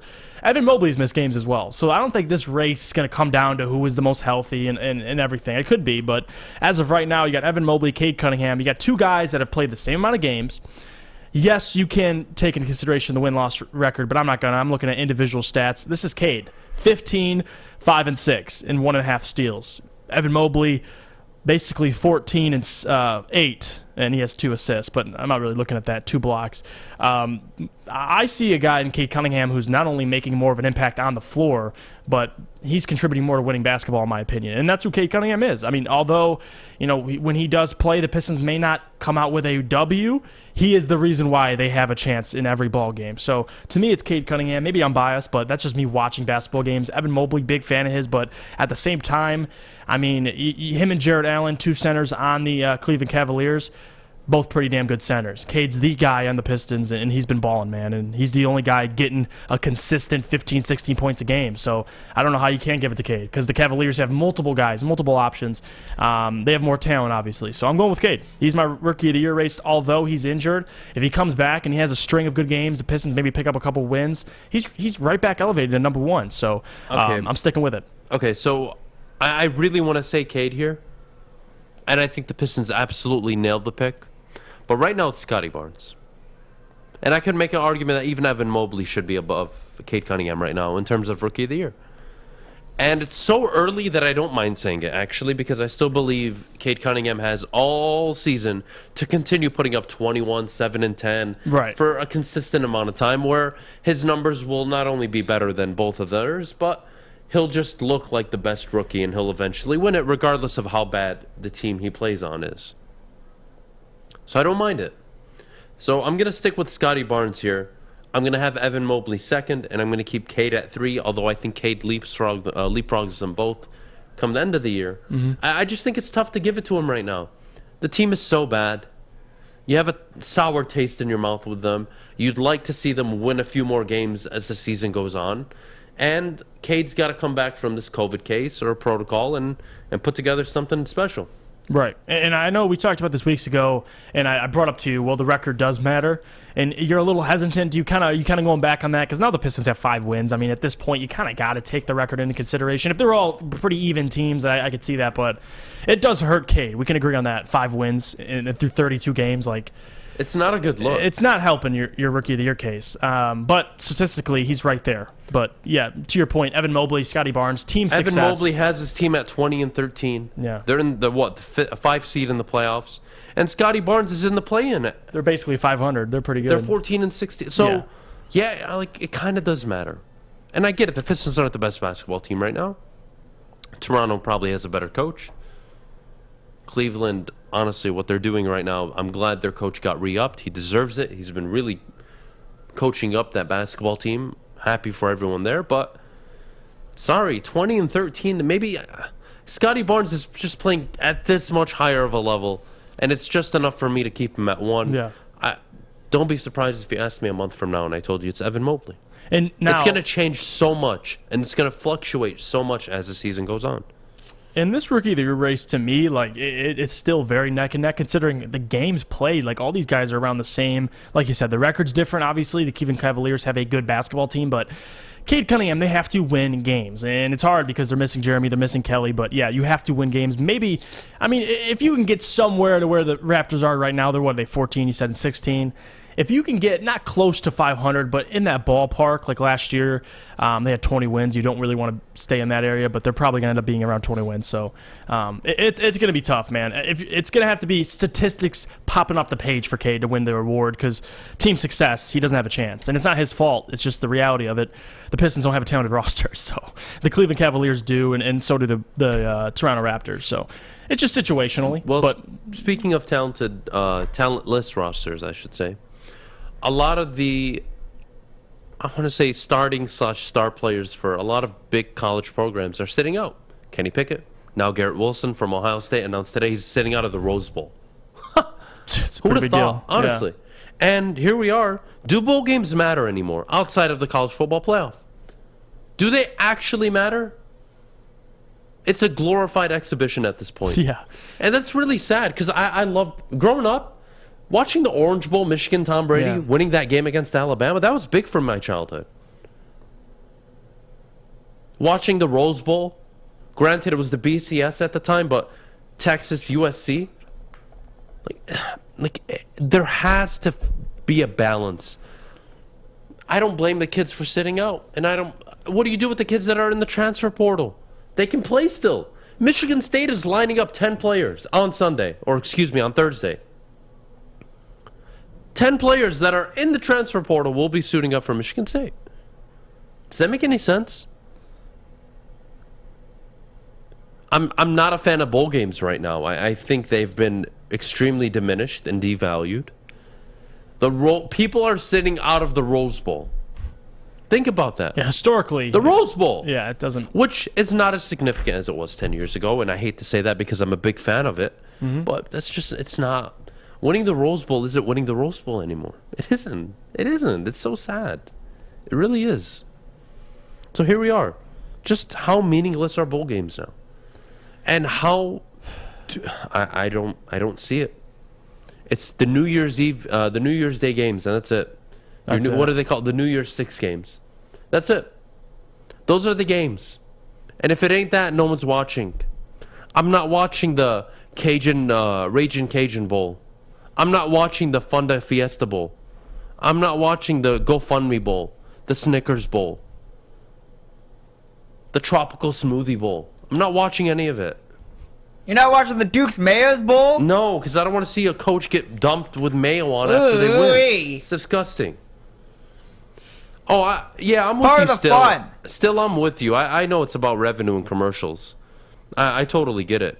Yeah. It's just, I mean, at this point, we're devaluing the games, and I think they have meaning. If Michigan was playing in a bowl game, I want to see Donovan Edwards.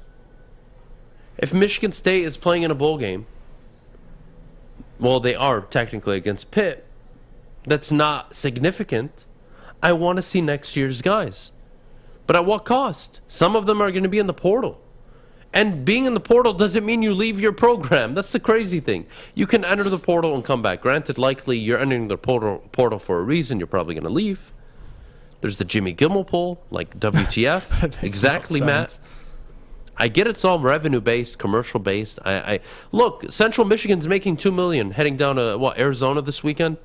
Or this week? No, they changed it. They're going to El Paso now. There you go. So they're going to El Paso. They're going to make $2 million. They're going to Terry Foster's Sun Bowl. That is huge for that program. But when we devalue the Rose Bowl, it hurts a little bit.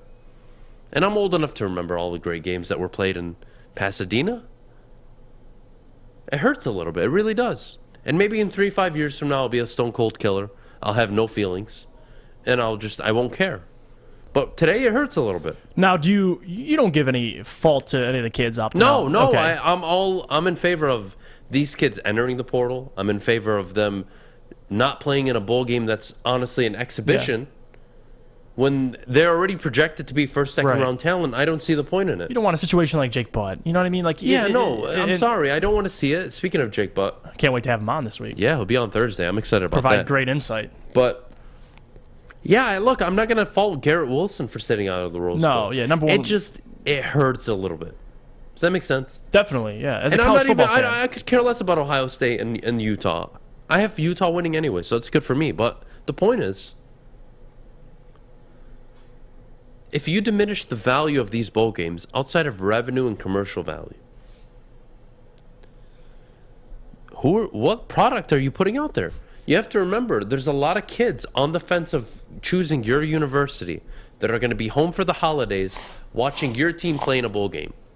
And if they watch Michigan State get smacked by Pitt, that's going to be the last recollection of Michigan State that they have. Not the Michigan State that started 8-0 and beat Michigan in East Lansing.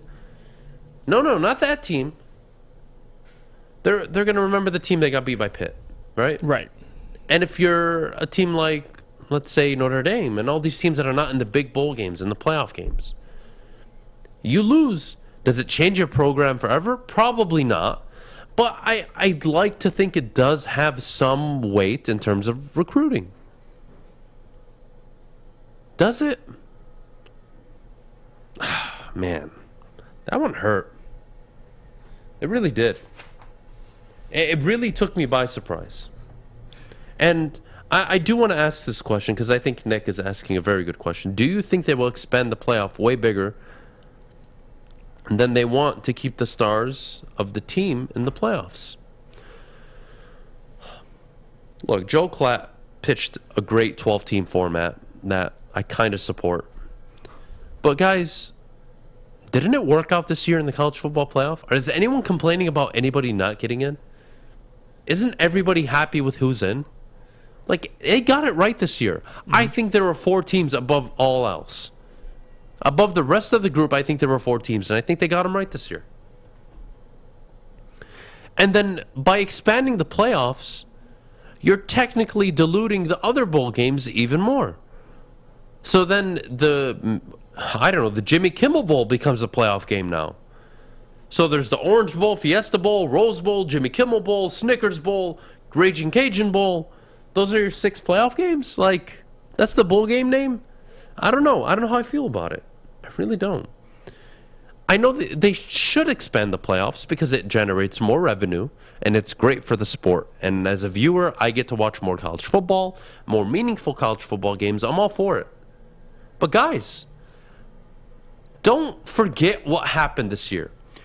You were spoiled and you got to watch Alabama, Georgia play for a playoff spot.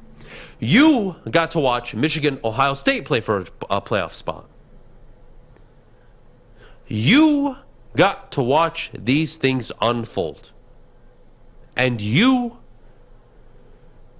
were a witness to some of the best football games of the year. And by expanding the playoffs, you make the Ohio State-Michigan game meaningless. Outside of who wins the Big Ten, right? Do you give those top 4 teams a bye and then you let the other 8 duke it out? If it's expanded to 12, sure. So there's incentive, but I know if I'm Michigan, I've got 1 loss, I lose a close game to Ohio State, I'm still getting in. I'll make my run. Like, I don't want it to be like March Madness, guys. I want the teams that play the best football all year and barely lose get to the college football playoff. Yeah. I like it at 4 right now. I'm not ready for 8. I'm not ready for 12. March Madness. Although I think they do it. March Madness in college football would be all over the place. I don't know if I'd be a fan of that. I don't have a problem with any team that made the playoff this year, but I think it's definitely an interesting question, especially now. Now you have guys opting out. And I want to ask you this question before we go to the it's almost 9:50, but I want to get your answer. You got guys like Mel Tucker. I think he has 10 players, I believe, that are in the transfer portal currently, and he's bringing all those players to play against Pittsburgh. So what is your opinion on that? Like, you're Mel Tucker, you're a coach. You have about 10 guys that are in the transfer portal. Maybe you have some guys opting out. Are you on the side of let the transfer guys still play, or if you do want to it's the kid's decision. They can decide not to line up and suit up because they're in the portal, but it doesn't make sense to me. And I get COVID right now. They're trying to line up a ton of bodies, as many as possible, but sorry, more games. I'm not as a viewer, I kind of like it, but is the quality going to get worse? Cincinnati, we argued all season for this, that they were not a playoff team, and they are. So what happens when you expand it to 8? UCF and BYU? Here, let's say we expand it to 12. Here, guys, I am going to make your day right now. You ready for this? I am going to read you what your college football playoff looks like, given your scenario. You do realize that they're going to change it up. I don't care. I know that 4 teams will get a bye fish. I understand that. But this is your 12 team. These are your 12 teams, guys. Bama, Michigan, Georgia, Cincinnati, we can all agree. Great. Notre Dame gets in. Ohio State gets in.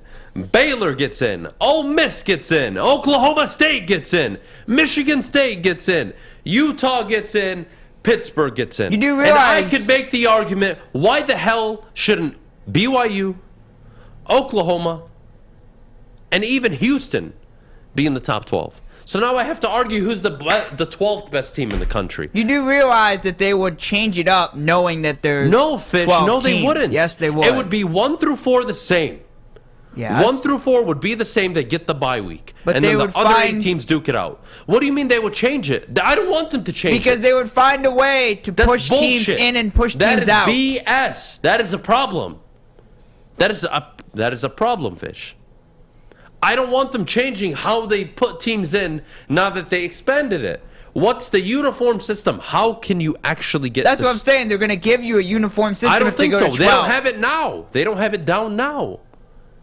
Well, that's because there's 5 conferences for 4 teams. If they go to 12, they'll tell you. They'll say, all right, here's what it is. The 5 champions make it. They'll give you, the best 1-loss team and the best 2-loss team, and then they'll go from there. They'll probably change and what things about just the like they 7 did this other year. teams that have 2-3 losses? So I got to sit up here in November and December and debate, well, this 3-loss team is better than that 3-loss team, and that 2-loss team has a better record than that 2. Well, then Really? they should go That's off. what we're doing? Then they should go off strength of schedule. I don't know. I don't like it. I mean, they'll figure it out. I don't think it's the right way to do it. And I think this year you got the 4 teams that deserve to be in. And in a year where Cincinnati got in, think about that. That means Notre Dame wasn't good enough, Ohio State wasn't good enough, Oklahoma State wasn't good enough. So many teams weren't good enough. It's clear cut. Baylor. It really drives me nuts. Drives me nuts. If we were to use strength of schedule, Fish, Cincinnati should not be in this college football playoff. Correct, but they went undefeated, so they had no other choice. Well, but no, I'm they have a saying choice. if they move See, to that's 12. my point. It's subjective. It's only what we want. No. How do you get in? Give me the criteria and stick to it. We got to go to break. When we get back, everybody get your questions prepared. We'll answer them all in the chat. But heads up, Friday, Stick, Braylon Edwards, and myself will be hosting a pregame show for the Orange Bowl. Michigan versus Georgia, 5:30 to 7:30. You can watch it live on YouTube, Twitch, and Twitter. We're going to have so much fun. We're going to be in studio. We may even host a watch party. We'll give you the details hopefully later today. Make sure you are watching on the Woodward Sports channels. Michigan and Georgia pregame show, Braylon Edwards, myself, and Stick. It's going to be a great show. We hope to see you guys on Friday. We'll see you after the break. Get your questions ready. Okay, you thirsty little spin goblins. I want you to pedal into the next dimension. Spin it! Spin! Spin! Uh-oh! Carmen's falling behind. Let's give her the hiss of shame. Spin! Spin! Spin till you bleed! Don't ride the bike of shame. Come to Planet Fitness and find your own lane with tons of equipment, free fitness training, and no hissing. Join today for just $10 a month. What's the over-under? Should I tease? Who is the lock of the night? Make sure you're watching Woodward Bets to get the latest in sports betting and more. Woodward Bets daily on Woodward Sports. Woodward Sports. Missed part of the show today? Watch again on YouTube or download the podcast anywhere you listen to podcasts. Welcome back to the Morning Woodward Show. Mailbag time. Get your questions ready. Whew. Lots of questions rolling out. I love this. Should strength of schedule matter? Is that the formula, the BCS formula? I think the Look, I think there should be some element of human decision making. I really do. But when you tell me that a team like Cincinnati can get in, and a team like Baylor, who won the Big 12 and had 2 losses, they don't get in. I mean, again, expanding, in my opinion, just causes more controversy. And sticking to 4 also causes controversy. You're never going to get away with it. Mm-hmm. So that's your reality. Bringing Funny says and asks, seriously, what are the Wings' chances, in your opinion, of locking up the 8th playoff spot this season? Honestly, decent chance. They have a chance. I don't see them doing it, though, and I don't have the expectation of them getting to the playoffs. If they do, I would be so happy. Don't get me wrong. But I just don't see it happening. Way too young, way too early for this team. For me, I say it's next year. Fish, what's up? If the season ended today, they'd play the Lightning in the playoffs. They'd get And that that would be wild an card interesting spot and matchup they'd play the because the Lightning. Red Wings have played the Lightning very well this They year. have. That'd be great. So, yeah, look, I really love what the Wings are doing. I really do. I think it's one more year, though, like you said. I think they're a year out. I think if year, there's a team in Simon. Detroit that's going to win their pennant, division, etc., it's the Tigers this year. 2023, or excuse me, 2022. Book it. Book it. I'm telling you, book it. Tigers are winning the pennant. I'm calling it. AL Central, all theirs. Simple question. Do you think Michigan comes out rusty against Georgia? I could ask that same question about Georgia. Are they going to come out rusty? I mean, we don't know, right? They've been preparing. You don't know how the teams are going to come out. We do this every year in the college football playoff, and then usually they come out and they play just fine. So I'm not going to worry about Georgia or Michigan. What about the Pistons' chance for the lottery at number 1? I think they have a really good chance. They suck right now. They really, really suck. Do you think Cade and JJ will be in Ann Arbor next season, or does one transfer? I think Cade transfers. Even if he delivers a natty. I'm sorry. I'm sorry. Even if he delivers a natty. I don't see how JJ McCarthy sticks around. And if you're Jim Harbaugh, do you want JJ McCarthy sticking around, or do you want to make another attempt at it with Cade? Do I see Michigan winning the natty? Not really. No. Could they? Absolutely. They absolutely could. They're in the running for it. But Cade has 2-3 more years, I believe, of eligibility. He's transferring. The writing's on the wall. It's JJ's job. I think we can all agree to that. He is the future of the program. You want him to be the future, but that doesn't rule out that Cade sticks around and maybe competes for the job. Whew. So who knows? Jeff, what else do we got in here? I saw one that I really like from JGB. Any free agents you see the Lions bringing in on either side of the ball? Just name a free agent maybe you like. Really the only guy that I've been paying attention to a lot, and I don't see it happening at all, but I like Chris Godwin. And I know he's coming off the ACL injury, but maybe he gets a discounted price. Maybe you make a move, but I don't know. That's a tough question. I think that's more so to Brad Holmes, but... I mean, look, I've seen Allen Robinson thrown out there. Yeah, I like Allen Robinson as well. I've seen... Maybe a veteran wide receiver. I mean, Tyrann Mathieu, but do you really want to shell out money for a safety? I'm not a fan of that. I'd rather just draft one. Joe Hayden, veteran corner, if you need a veteran corner. I guess it depends on what positions you don't Kyle hit in the draft. Fuller. I really do. Yeah, it's going to vary on the draft as well, but... Kyle Fuller would be good, you though. can even... You need cornerbacks. That'd be dope. You can go Anthony Barr. He's going to want to get paid, so I'm not sure about that either. There's some good names out here, but I don't see most of these guys being a fit in Detroit. You need prove-it guys. Maybe Juju Smith-Schuster's a prove-it guy. Yep. I wouldn't want him, but I like this Mike. He fits that mold. Mike G. Juicy, who will be more on the hot seat next year, Blashill or Casey? In my opinion, I feel like Casey... unless you all of a sudden in 1 year you add all this talent to the Pistons. I mean, yes, he's going to be on the hot seat, but it's hard to evaluate him when there's no talent. I think the Red Wings, there's a difference because next year they're going to have even more talent, and maybe the microscope starts coming on to Jeff Blashill. Next season you're getting Simon, you're getting Mo Sider in his second year, you're getting Lucas Raymond in his second year. Guys are getting better. You're getting Jacob Vrana back, so it's going to be a big year for the Wings next year. And I think if you don't see the success you're hoping for, it's going to be worth the discussion. Definitely. Do you see any college football teams having to forfeit? Patty, I hope not, man. Oh, God. I really don't. Really don't. That would bring me a ton of sadness. Definitely. I want to see these kids play. Even if it was Georgia and Michigan and I would still be upset. It wouldn't make sense. I'm not a fan of it. No. I'm really not. Allen Robinson, to me, makes probably the most sense, but again, we'll have to wait and see. Do they go number 1? Do they draft a receiver with their second first-round pick? That's a wait and see. Or even in the second round. Right. But who's on the hot seat between Casey and Blashill? It's Casey. Blashill's potentially going to the playoffs next year. It's a given. They're going to be really good. Mm-hmm. Much better than they are this year. But Casey, I haven't seen improvement. I get that. Improvement's necessary, but you're saying they should be in the playoffs next year. If that's success, let's say Casey next year, they don't make many additions, and they're still not very good.